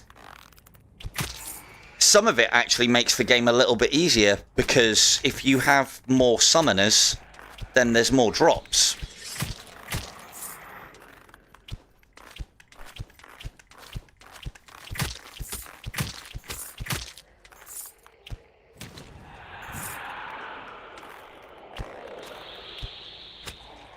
Behind us?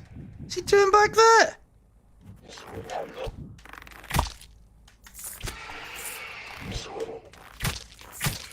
Oh, it's only going to be if you are at a low percentage and still going. If you've started one of these 0%ers, that's why it'll do it. The enemies usually stay where they should be and behave themselves. See, there was some stray arrows that I could have done without. But it's only ghosts, and it's only cycle 6. But again, not paying attention to where your stray arrows go, and if you're not confident in your abilities. It's one of the other things to note as well. I know it always seems like things that you've alerted teleport in at the worst moments. Believe you me, at later cycles, it gets fucking worse. I've alerted whole clutches of... That's raining cupids, look. I've alerted whole clutches of cupids before, and they have waited until a Banshee's teleported in before, and then waited until I'm halfway through the fucking drill of taking a Banshee's health at cycle 18, and then they all teleport in, and they've started doing this teleport where they all teleport into the same fucking space. So they're just a bundle of fat bellies, arms, and stupidly tiny wings. And those bundles take a lot of shots. Looks quite funny, though.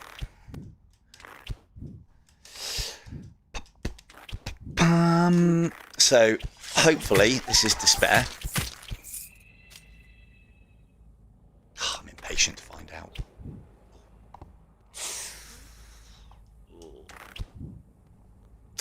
Try that again. Good job I had my laugh boots on. Fuck off! Fuck off with your agony! Don't need this one.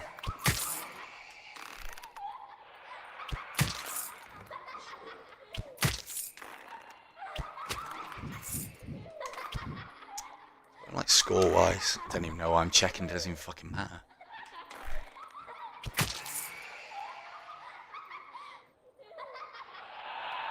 Yeah. Yeah, when they... Ah, yeah, fucking fuck. Oh, I could have tested it here, couldn't I? Ah, do we, though? I think those are going to be way too high. If I'm honest. Yeah, that's way too high. But, I mean, I suppose I do need them. I need to get them sooner rather than later. I've missed enough. I don't think it's going to make too much odds. See, this is one of the things that I was hoping... again, I don't know if LG's still here, but this is one of the things that I was hoping with this whole orphan teleporting tactic thing, is possibly if we could use that somehow to get that orphan in agony out. But, yeah, it would still take a lot of fucking work. And I don't, you know, we can't get above them.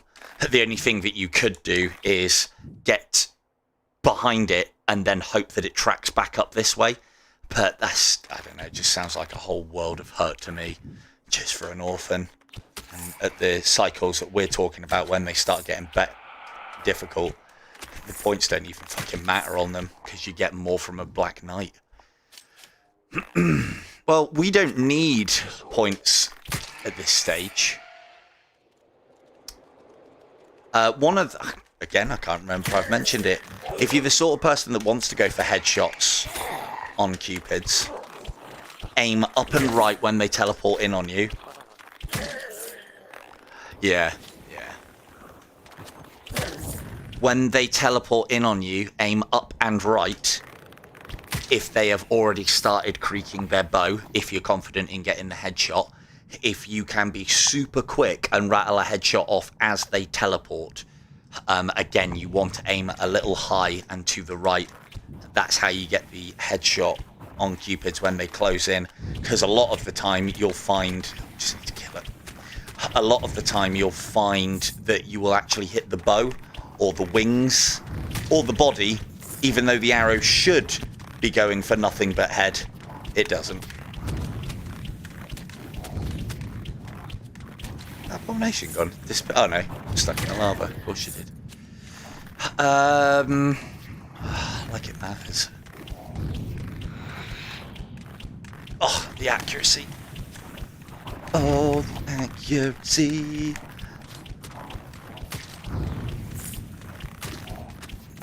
Oh. Good job, your shot was off. Wasn't looking at you.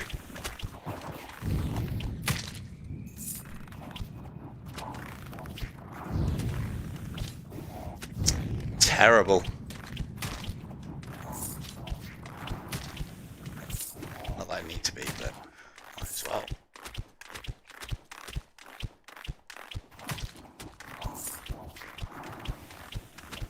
Not the greatest of points. We need to get further back.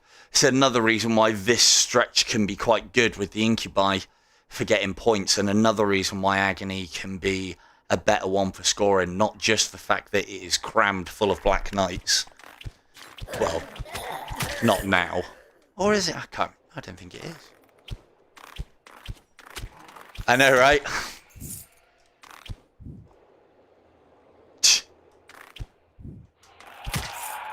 Yeah, mate, it's not an easy shot for a lot of people. And if it is an easy shot for a lot of people, it then becomes difficult when you have to consistently make it. And, like, have to rest in between.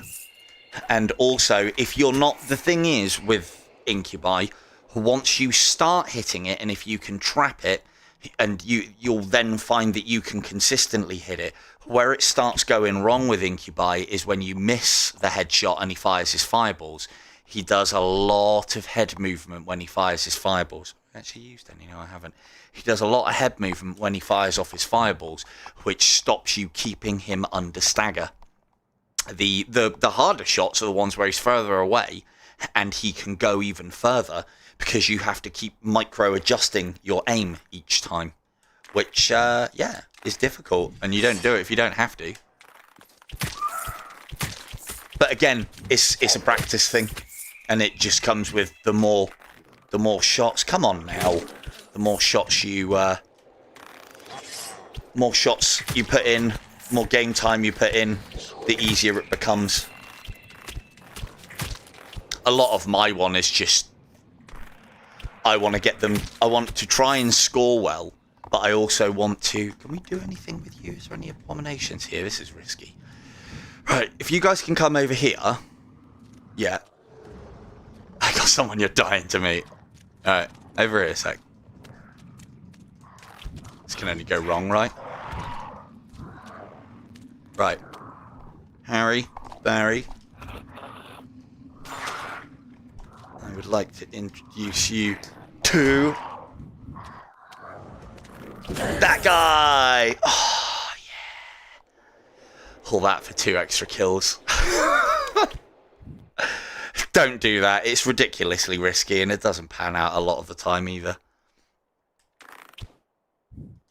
If you are going for that achievement, which is killing skulls with killing things with their explosions. Just keep running Abyss and keep finding the groups of skulls and shooting one when it's close to the other two. That's 2 per group, and I think you need like 200 odd or something like that, or maybe even, no, it's 33, 66 and 99. So you can get that one quite quick. See, that was out of my line of sight. That wasn't.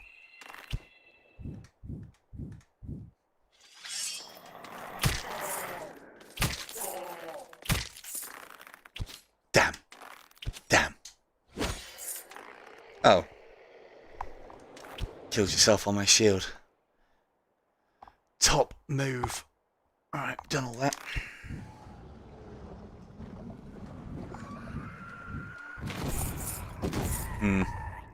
They might have killed. That's another thing that you can do if you've got some...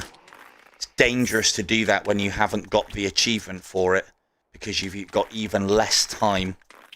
Come on! You've got even less time before they explode until you get that achievement unlocked. This is... segues nicely into the reason why I didn't get Abyss Mastery and have locked myself out in this, because I forgot about that and dicked around.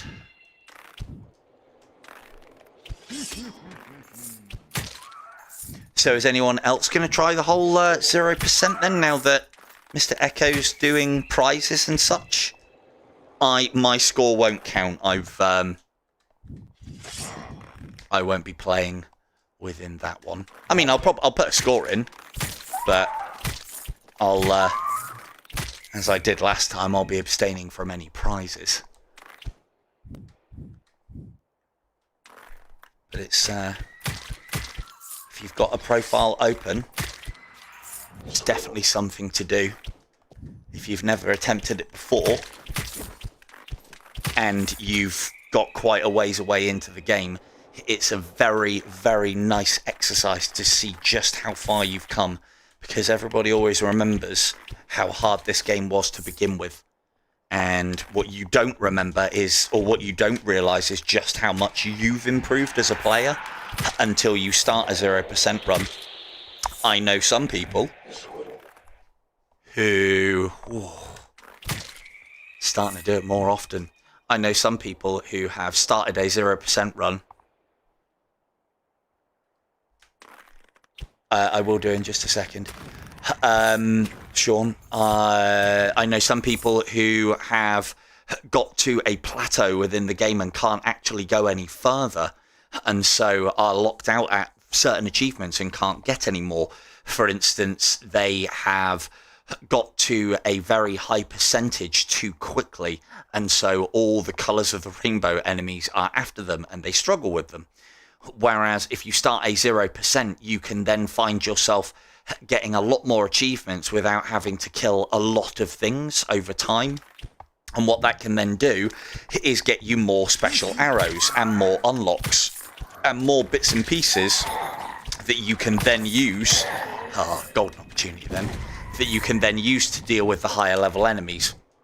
I am talking like if you are really struggling, or you're not able to put a lot of time in. But yeah, as far as Mr. Echo's challenge is concerned, you will need to... I don't even think it's start the game off at 0%. I would reset a profile so that you're as lower achievements as possible. Make sure that you press the right buttons and double check that you are on the correct profile that you actually want to delete before you go and delete it. Cam knows all about that. He's really good at deleting the wrong profile. He could definitely do a video of what not to do when it comes to resetting profiles. Although, super bright, and I do not think they should have done this.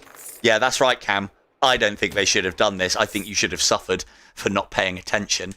They were actually good enough to restore his profile that he deleted. But to be fair, he asked... You don't ask. You don't ask, you don't get.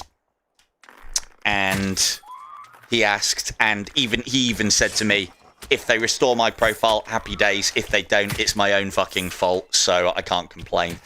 And they only went and did it. You know, this is a big company who's got a lot of players, a lot of game, and they took the time to actually do that for them, which was awesome. Anyway, yeah, so 0%. Reset a profile to 0%. And then you basically, in one life, need to get as many achievements as possible. Now, you will have to find Stephen Echo on Facebook and have a look at his post, because I don't know the exact rules. But the one thing that I do know that you need to do is you need to make sure that you have a video, at least of the last few achievements, or try and video the entire thing when you die. So, you know, just hit slow time as you take your last hit or what have you. Hit the pause button, hit the left stick button, and then, hit the right stick button and then record, and then you're good to go. And it'll record all your achievements. And then that's the only thing that he needs as evidence, which you can post as a video or just take a picture of it or something along those lines. But have a video just in case there's any problems. And then let's just get this one first. Oh, this is risky, isn't it? Yeah. Oh, look, Summoner. Yeah, brilliant.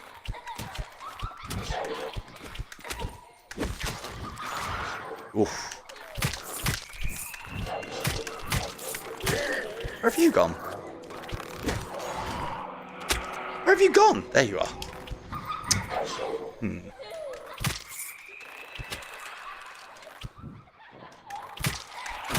Hello, Dark Party.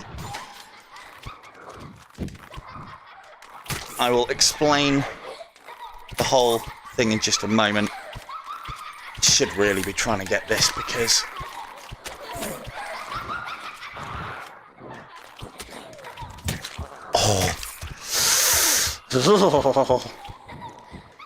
Risky old orphan, this one.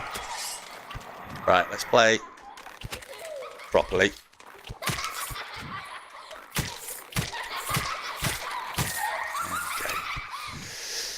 Okay. Down to 1 hit for a second there. So yeah, what you should be looking at doing is, because I don't know what the clarifications would be on this, you're supposed to start off and get as many achievements as you can in one run.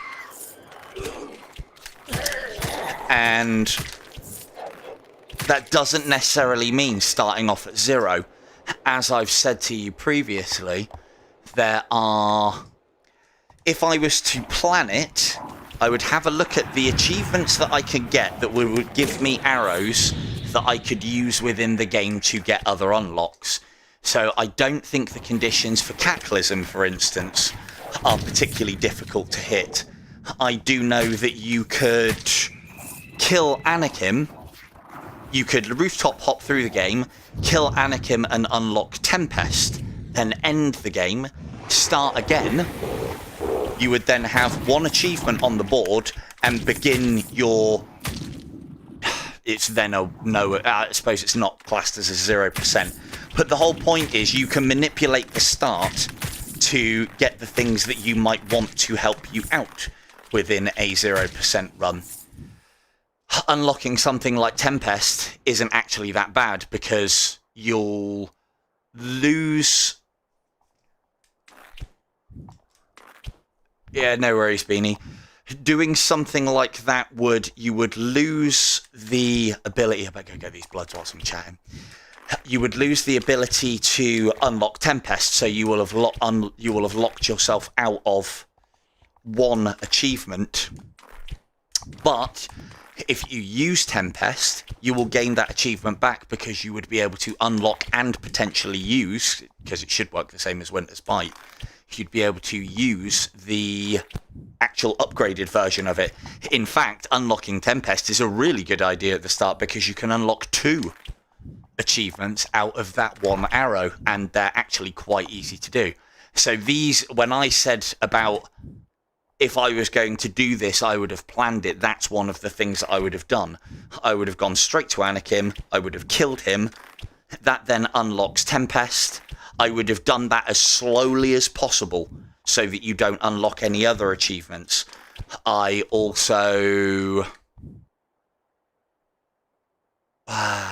so this is why you've got to think about it, though, because there's certain achievements that would proc off whilst you are doing this. For instance, if you killed anything on the way, you're in the danger of unlocking achievements there. If you... Don't look. Didn't do that. If you... The long and the short of it, I'm not going to, reveal all on it, but I'll probably go into it at some point in the future. The long and the short of it is there's a lot of things that you could do, clever things that you could do within starting the game from 0%, unlocking some key arrows, which would then allow you to unlock a lot more upgrades. I think, because I think Stephen said about it, is the maximum, providing everything went well from the start, you got all of the things that you could, and you didn't fuck up at any stage, like I have already in this run. You, I think, can get 108 achievements in one run. And Mr. Echo's current record is 100. And the one thing that I will say is there won't be a lot of competitors, because, we're a small group of active players that actually does these things. And Stephen Echo's score will not count, although if you can top it, he'll probably do something for you on the prizes side of things. And yeah, it's worth going for. And I think a lot of you will be surprised as to how far you can go and how many achievements that you can get. For those of you who are still learning Anakin, well, if you only have Winter's Bite, then all of a sudden the only way that you can get past him is by making use of it. You can't rely on the other crutches of the game. And so if you've got to that stage, it's not a bad shout at all. Nice little bit of homework there for some, maybe. Right. Asmo.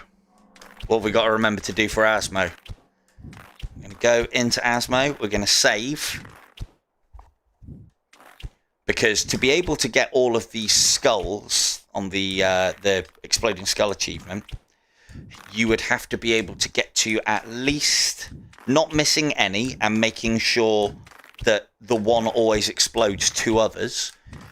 You would, or doing Asmo, just Asmo, and not worrying about that, you'd have to be able to get to at least cycle 10, I reckon. It does work, watching. I hope it works. Yes. There you go. You can go into the portal using the shard. Yep. Thank you, Vega. So, because this is quite important, because this is one extra achievement that you could get that isn't going to take you a lot of effort. Or, well, no, that's wrong. It will take you a lot of effort if this is the only way that you do it. But it might just allow you to finish off something. So, what do we reckon? Explosive, it's not that one. That one we are... Blow up 33 enemies with exploding heads. That we're not going to be doing because these heads do not explode and trigger other heads. So by the description, the heads that Anakin is throwing are not the heads that count towards these achievements. However, there's lots of things in this game where the achievements and the descriptions do not match up. For instance... where is it? Freezing Hill. No, not all of them. Some of them are. So I'll get to that in just a second, though. Bear with me. Kill 266 frozen enemies. The upgrade, frozen damage over time, deals additional damage based on 5% of, and this is the important part, enemies' max health. Now, if that was true on any Anakin or on a high cycle Anakin, the amount of tick damage that Freezing Hell would do would be constant. It would constantly be in the hundreds, or for me in the stupid cycles that I'm at, it would be constantly in the fucking thousands or tens of thousands, but it doesn't. And the reason why you get diminishing returns on hitting enemies with Winter's Bite, letting it do its 8 or 9 ticks. I think it's 8. And then waiting and then hitting it again. The reason why you get diminishing returns is because the damage is based on 5% of the enemy's current health. This is wrong. There is another one as well that's not wrong, but does work. I have... Where's the key? Where's Cataclysm on here? Have we even got Cataclysm unlocked? No, can't even remember how to do it. Huh.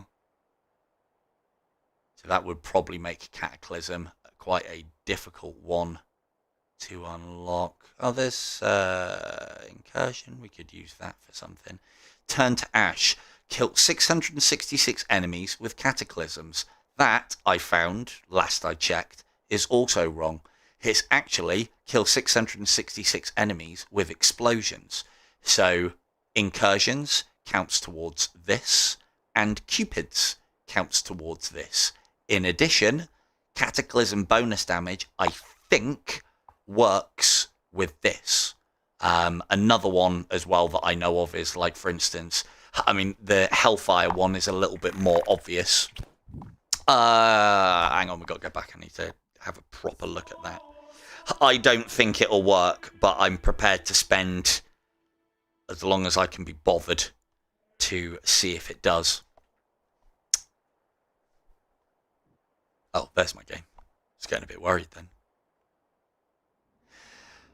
Let's quickly go back. So Dart's question was, during this stupid style of run, starting from 0%, does everything trigger within game? No. Some things trigger once you leave the game. Some things trigger when you have actually popped them. Most don't. The way that I've been able to categorize it is anything that involves an enemy unlocking to be within the game won't trigger. And anything that involves an arrow, so things that would physically come into the world, more as a general rule, do not trigger. For instance, I have unlocked Pestilence. I will never see Pestilence. I have unlocked Wrath of God. I will never see Wrath of God. Winter's Bite and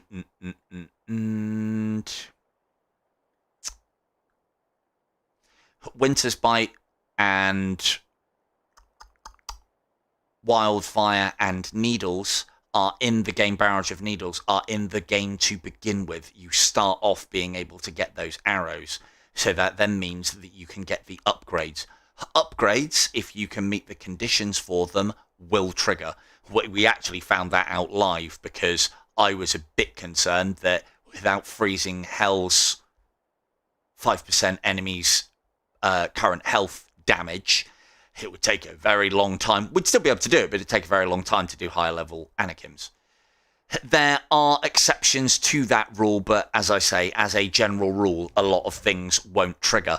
What we are also, still haven't done it, what we are also finding as well is because we have unlocked things like, we haven't unlocked things like Black Knights and Red Knights. I think we've unlocked, but they haven't triggered within the game.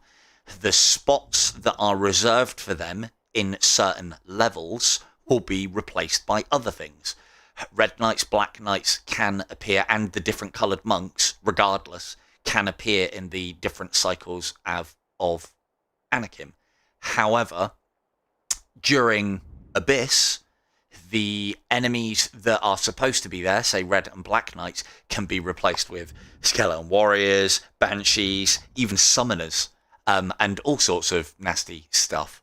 So yeah, that's a thing. And you get a lot more Abyss Archers in the Abyss when you're playing from 0%, because of course we haven't unlocked Black Monks, Red Monks, and the Cardinal Order, the Red Hoods, and the Black ones. So what do we reckon? That's about...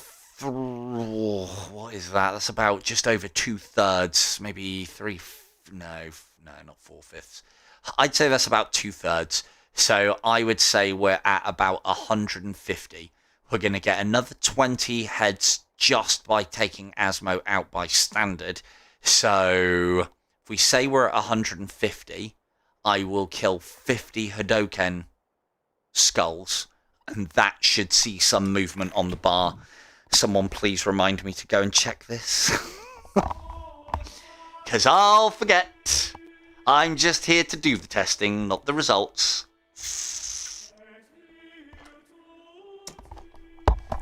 But, you know, there's going to be times where I will use the ghost trick that I've said to you guys about.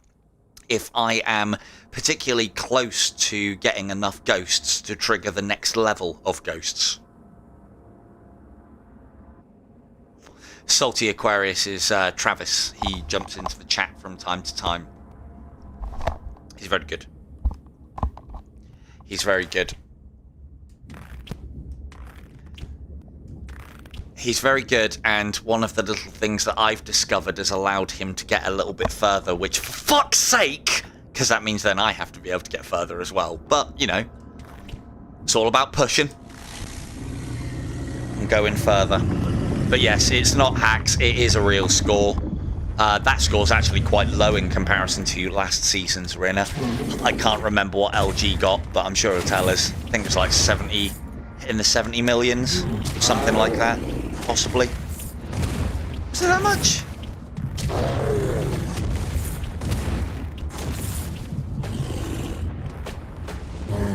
Damn. Yeah, I mean, it's all I can do. But the problem is, I'm getting to personally unexplored territory, or I'm already in unexplored territory. And the worst thing about this unexplored territory is there are very niche tactics that need to be employed, and they need to be employed very well. And even I was having a chat with Sean the other day and saying, once you are at the point where you don't feel like you are chancing getting past an M-boss, i.e. you are confident that you can do said M-boss, that's when you should be quite fine with doing bosses, and you need to concentrate on preserving your life mid-level. Rubbish shot. Well, that one's better though. Is it? Well, that would have been better. Take cover from that one.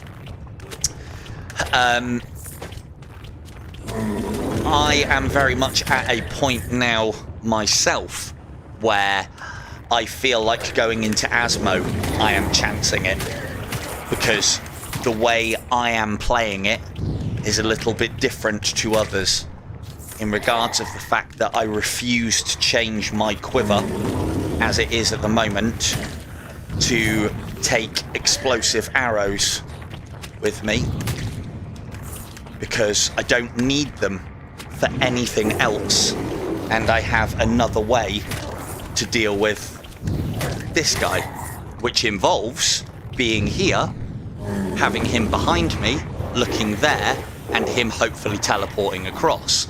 If he doesn't, I could be a bit fucked. I have found that I can turn here, and I can nail him to this, and if I can get him looking straight forward at me, I can get him into what I'm trying to do is bubble this guy with a hand of God, and then if you continually headshot an incubus anyway, they drop altitude, but if you put them in a hand of God, you can put 3 or 4 headshots in. It's all about getting another hit on the head when they are already staggered. That's what drops their altitude. If you can get multiple, you can drop their altitude a massive amount. Why am I talking about dropping the altitude of an incubi? The reason being is, at the later cycles, that incubi has so much health, it becomes very difficult to kill him before the lava has rised. That platform is not usually left. So yeah, it has been a hard cap for some players. It could be for me. Right, don't kill the dorsal flanges. 1. Now, I think if we ignore those... Oh yeah, we're still going to have to dodge him. Damn it. So, good time to show off shard spam. Literally moving it from left to right in front of me whilst tapping grip. Or left to right, or over the top. whichever way you want to do it. You can do it backwards as well. I always say that it's best to move into or shard into oncoming projectiles. I always find it easier to come into. But the thing is, like as with any technique, don't just try it at danger fucking time. Practice it. Because although it just looks like I'm moving my hand, I have done this a lot to make sure that I have the timings. Because if you do it too quick, it won't work. If you do it too slow, like you almost become uncontrollable. You can do it forwards and backwards, but it's all about having a smooth movement. Alright, is anyone counting? I think that's like 26, 27, something like that. We're almost done. It's like 4 at best.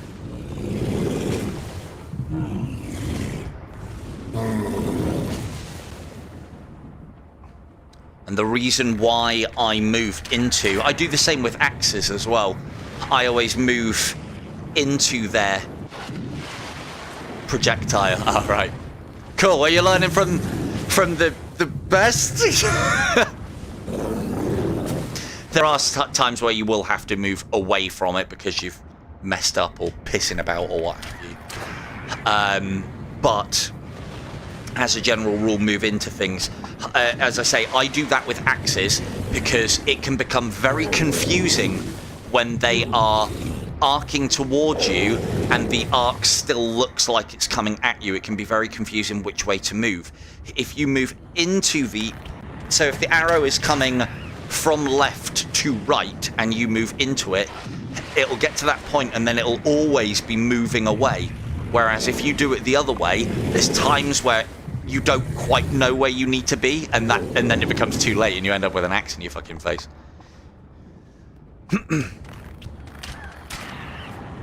I don't think so. Technically, they are not exploding.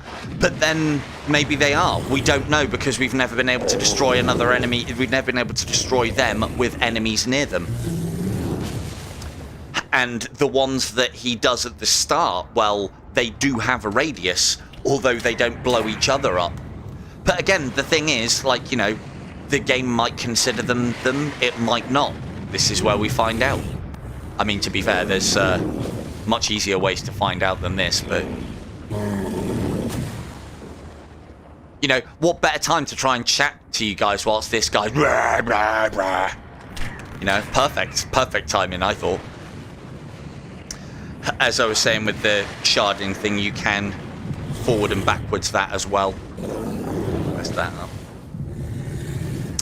Which, and I like to vogue doing it that way.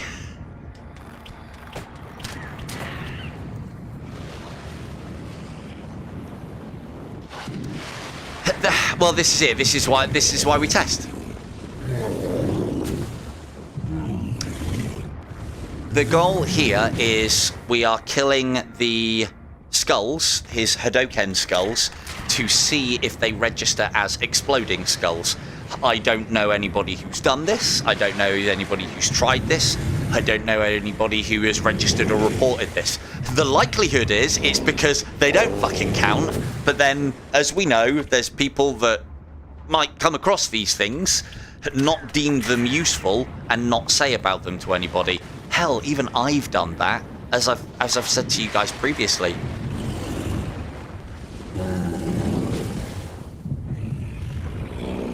Not at this stage, I don't think. No. Not at this stage. You can shard down there, though. I've done that before and gone, what the fuck? Ooh. Tracking issues there. Lovely.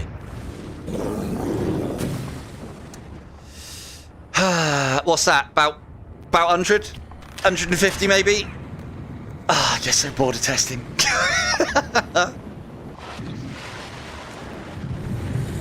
Yeah, you can't shard off, but you can definitely shard down. I've done that by accident before and it's cost me. have taken a hit from that because it's just so fucking alien. And I haven't ended up by throwing it down there, I might add, either. You know, I'm getting a bit bored fighting him from here. Maybe I'll fight him from over there for a little bit.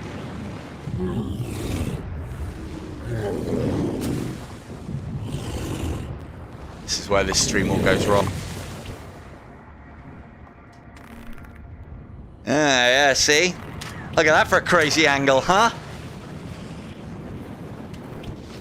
Oh, right in his eye. Now, his left shot. Yeah. Gah!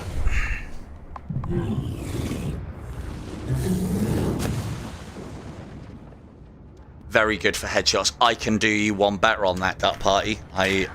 If you check my recent streams, because that one's a great tactic, there is another one which will even stop knights throwing axes at you and still allow easy headshots. And you do it by basically getting yourself into cover and reducing the amount that a knight can see you, and that way they'll then just stand there and won't waste the axe on you. I'll when we get into Purgatory, I'll remind me and I'll demonstrate, because I know young Alan said that one was particularly useful for him, and he was also questioning whether, you know, other players have said to me, hang on a second, you're a bit late to the party on that one, we knew that. It's like, well, I fucking didn't, and it doesn't look like many others did either. And this is one of these instances, I suppose, of like, the game's been out a while and we've rotated through a lot of players. I think me, Beanie, even LG and Big Smith are not new to the game, but they're newer. I think me and Beanie are the OGs, and even we're not OGs because I hate calling myself that, because we didn't start off as Season 1. There are some players that are still about, that occasionally come on, Arcane and I can't remember his name. For the Right, I think, was here from Season 1, but he left a couple of seasons back for reasons unknown. I don't know, by the way. So I've tried to find out. I don't think he got bored. Maybe he just thought, fuck me, I'm spending way too much of my life playing this stupid fucking game. And just left. Right, what are we saying? That, like, you know, if I'd have got the achievement now, that's at least 3,500 of these Hadoken skulls that I've killed, right? So if the achievement was gonna pop, it would have popped by now, right? Right? I want to move along. The one thing that I will say,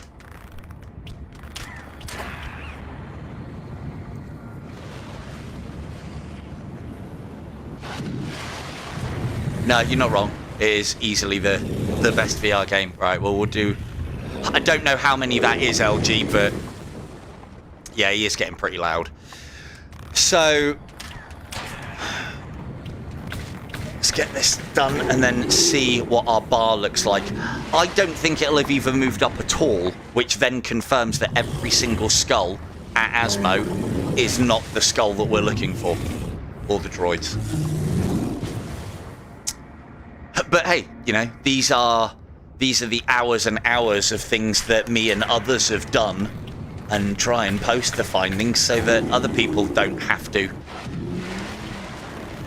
Which is, don't tell him, but it's part of the reason why I'm loving the fact that Camille's putting as much effort into all of this as he is, because it just takes a little bit of the workload off me. Every time I see one of his videos, I think, oh cool, that's something I don't have to show off.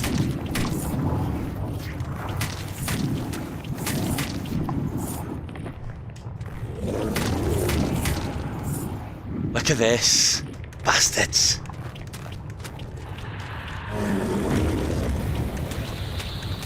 Two?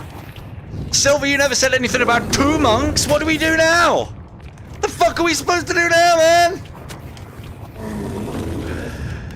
So that is part of the 0% thing.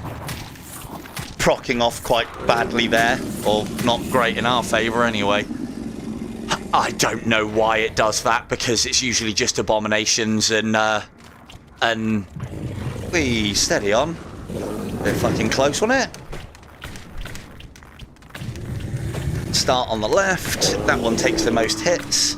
Should put you up nicely for the right, and then that's good. I still don't know if that's the best way round to do it, but I always do it that way. I find that by the time he starts and gets midway to his stagger, you can have the right one done. Can be a bit risky taking the left one out that way, though. So, right, let's show darts some things. A thing. Thanks, Dart. I'm gonna have a quick wet. Any someone give me an idea whilst I'm having a smoke and a wet as to how long we've been going for? It's got to be at least 12 hours. I'm great at estimating things if you hadn't guessed.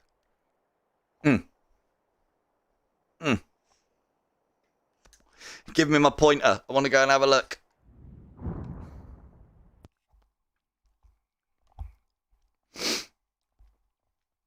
So, in theory, we would like to have seen at least a little bit of that movement.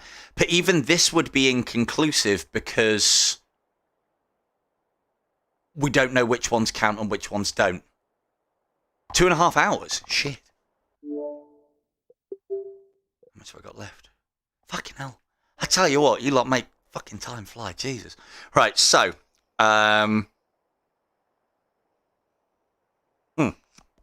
We can do a stage. I've got one more stage in me. Well, I've got loads of stages in me, but I've got one more in the battery, I think. Possibly. And we'll see if I can show off. Because it would be about this sort of cycle that you would start using it. It's not that great a thing. So there we go. Confirmed. Live on stream. The heads from Asmo do not count toward anything. So, but you know, I don't think you would be wrong for checking or wrong for even asking that question. But now, you guys here, when it inevitably comes up in the Facebook, does anybody know if? You can go, no, they fucking don't. Go and watch this stream. This guy spent fucking ages. He's all of a sudden turned into a Londoner. So, what I'll do, I'll try and get to a decent area to show this off and construct. Just playing way too much. One of the other things is I think I've said on the stream before, so I won't cover it too much, but I have a Econ to the Future does this a lot. In fact, it's part of how he makes this game into a workout game. He actually puts weights onto his controllers. Yeah. Well developed. Yeah, he basically plays with weights on his controllers in a lot of games. And I did say to him, like, do you do that so that, like, eventually you can take him off? He's like, nope, as a workout, that's what it's for. For me, I would train that way so that when I go for the run, I take them off for the run. I do something kind of similar in that my controllers are a little bit more weighted because I've got cups for them that allow me to attach them to my rifle rig that I got for Onward and other such games, and they like magnetically seal into the rig so that you then have a proper shoulder plate for, say, a VR rifle. Stop killing stuff. I was not going to be able to show you here. And yeah, so long and short of it is my controllers are slightly weightier than they should be, and you know it then I don't know. I suppose after playing a little while, it wouldn't matter how weighted your controllers are, but having a little bit of weight on them, I suppose, helps you develop it that little bit more. Right, we want that knight. So, as we know, standing here, it does depend on where you stand. If I'm a little bit higher than he is, I have the high ground. He automatically assumes that he has to throw an axe. Now, If we move to somewhere like here, might have to re-alert him again, he'll go out to somewhere to try and get an angle on me and throw an axe. This is a decent range for a headshot. We don't want to have to deal with that axe. What we can do is if we move away once he is engaged into throwing axe mode, and we ever so slowly creep up on him, exposing as little of our hitboxes as we can, he should not throw axes. So we can just about see his head there. So we can get a headshot there. And notice, he is in range. We know he's in range because he was quite happy to ram axes down our throat. But in this instance, I do actually have the high ground. Now all I need to do is hit him in the head. And as you can see, he won't move. And I can quite happily headshot him to my heart's content at a reasonable range. So you're then taking the pressure factor off of you. With Abominations, you could do that anyway. You wouldn't even need to take the cover.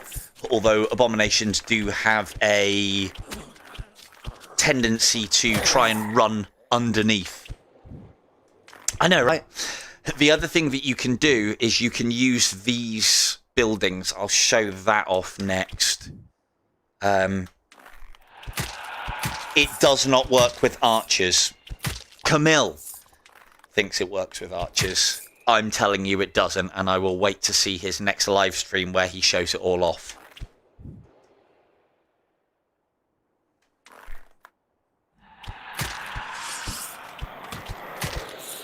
Yes, no, quite right. So, watch him. Definitely alerted because an arrow has gone by them. Move to front. Oh look, they've seen me. They want to put axes down me. And they'll keep throwing as well. If you retreat back and ever so slightly inch your way forward, we can then get to a point where they can't hit us, we can hit them. The one thing that you do have to be wary of is as you stagger them, they may get knocked back, or they will get knocked back. Sometimes they will come back to where their original position was. Other times they will stay back there.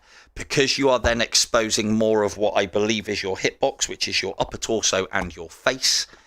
They can see more of you. You then become a valid target. They then throw the axes again. So again, a nice way, as you can see, there's no trickery going on here. These guys are locked in. They are just going to sit there and stare at me.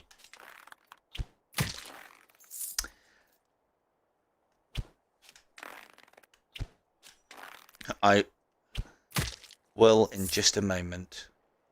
The other thing that I was going to try and show you as well is you can use other cover.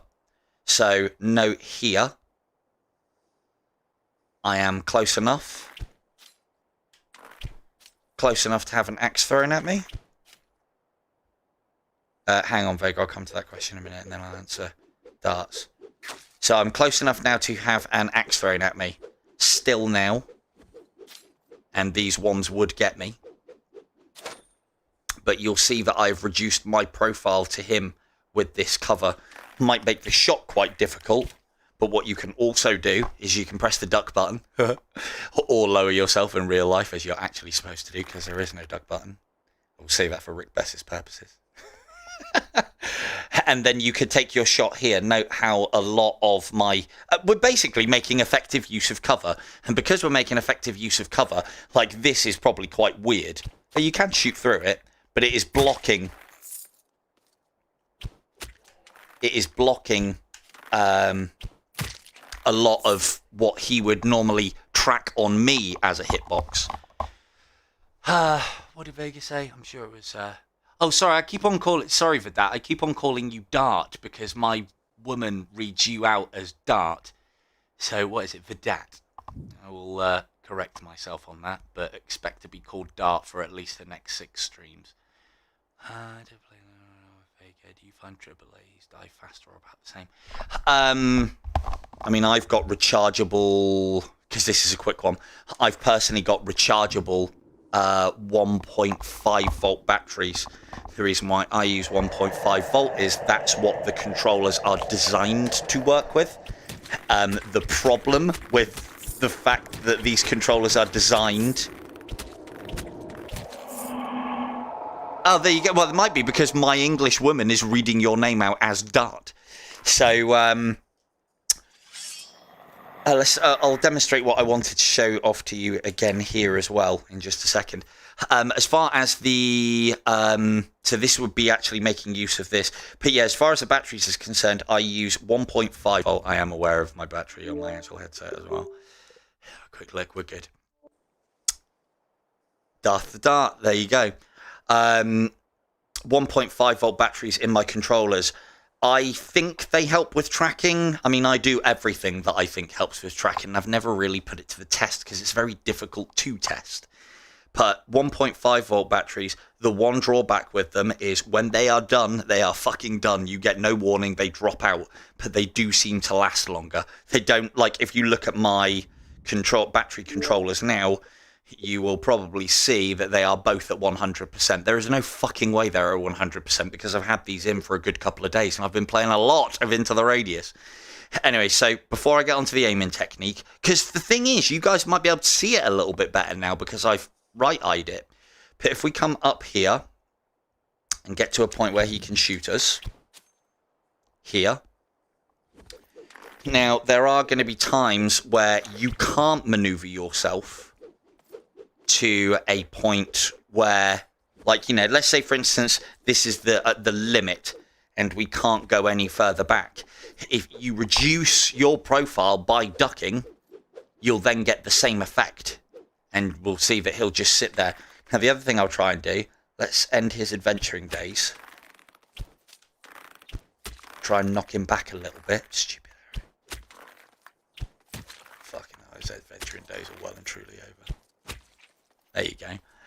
Now, in some circumstances, these are the best ones. In some circumstances... Oh, yeah. Vertical all the way. The thing with the knockback on those knights is a lot of the time he may come back to where he was. In this circumstance, he hasn't, and these are the best ones because then you can just wang loads of shots at the head and they'll just go blat, blat, blat, blat, blat and hit him in the head. Which, at stupidly higher cycles, is again one of the techniques that I didn't fucking know about, and apparently everybody else did that plays at that level. I've never seen them do it. But anyway, apparently they all do that, and yeah, it's a really good idea for stupidly high cycles. As to the aim technique, yeah, I guess you guys probably can see a lot better as to what I do. The thing with me is there is no aim technique. It's a combination of... I'm not sighting, and as I've talked before about in my streams, I hate it. As somebody who is trained on rifle and pistol and even bow, I suppose, but the marksmanship principles are a little bit different in that. But as an ex-mil who's trained on marksmanship principles, and I consider myself a reasonable shot, you know, I can fucking put a group in 100 meters downrange or a couple of 100 meters downrange in like a fucking 10 pence piece or what have you, if I get to declare one round, which is where you go, that didn't count because I was fucking shit. But yeah, I consider myself, you know, a reasonably good marksman, and I know the principles, you know, controlling your breathing, controlling your breathing, things like follow through on your trigger finger, and I won't go into it, but lots and lots of advanced techniques. And one of them is your sight picture, what you are lining up to what you are aiming at. I haven't got one. I haven't been able to find a sight picture, because if I want to find a sight picture on this game, I have to close one of my eyes, and I'm not going to do it.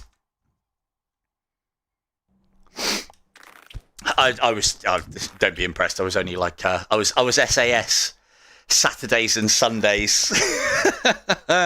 I was a weekend warrior or territorial army or reserves or whatever you want to call it for a little while. Right, I think that will probably do us,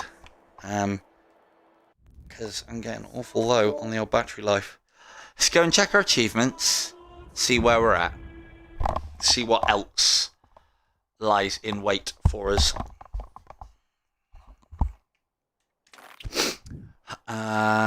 Let's have a look. See, so we are at 88.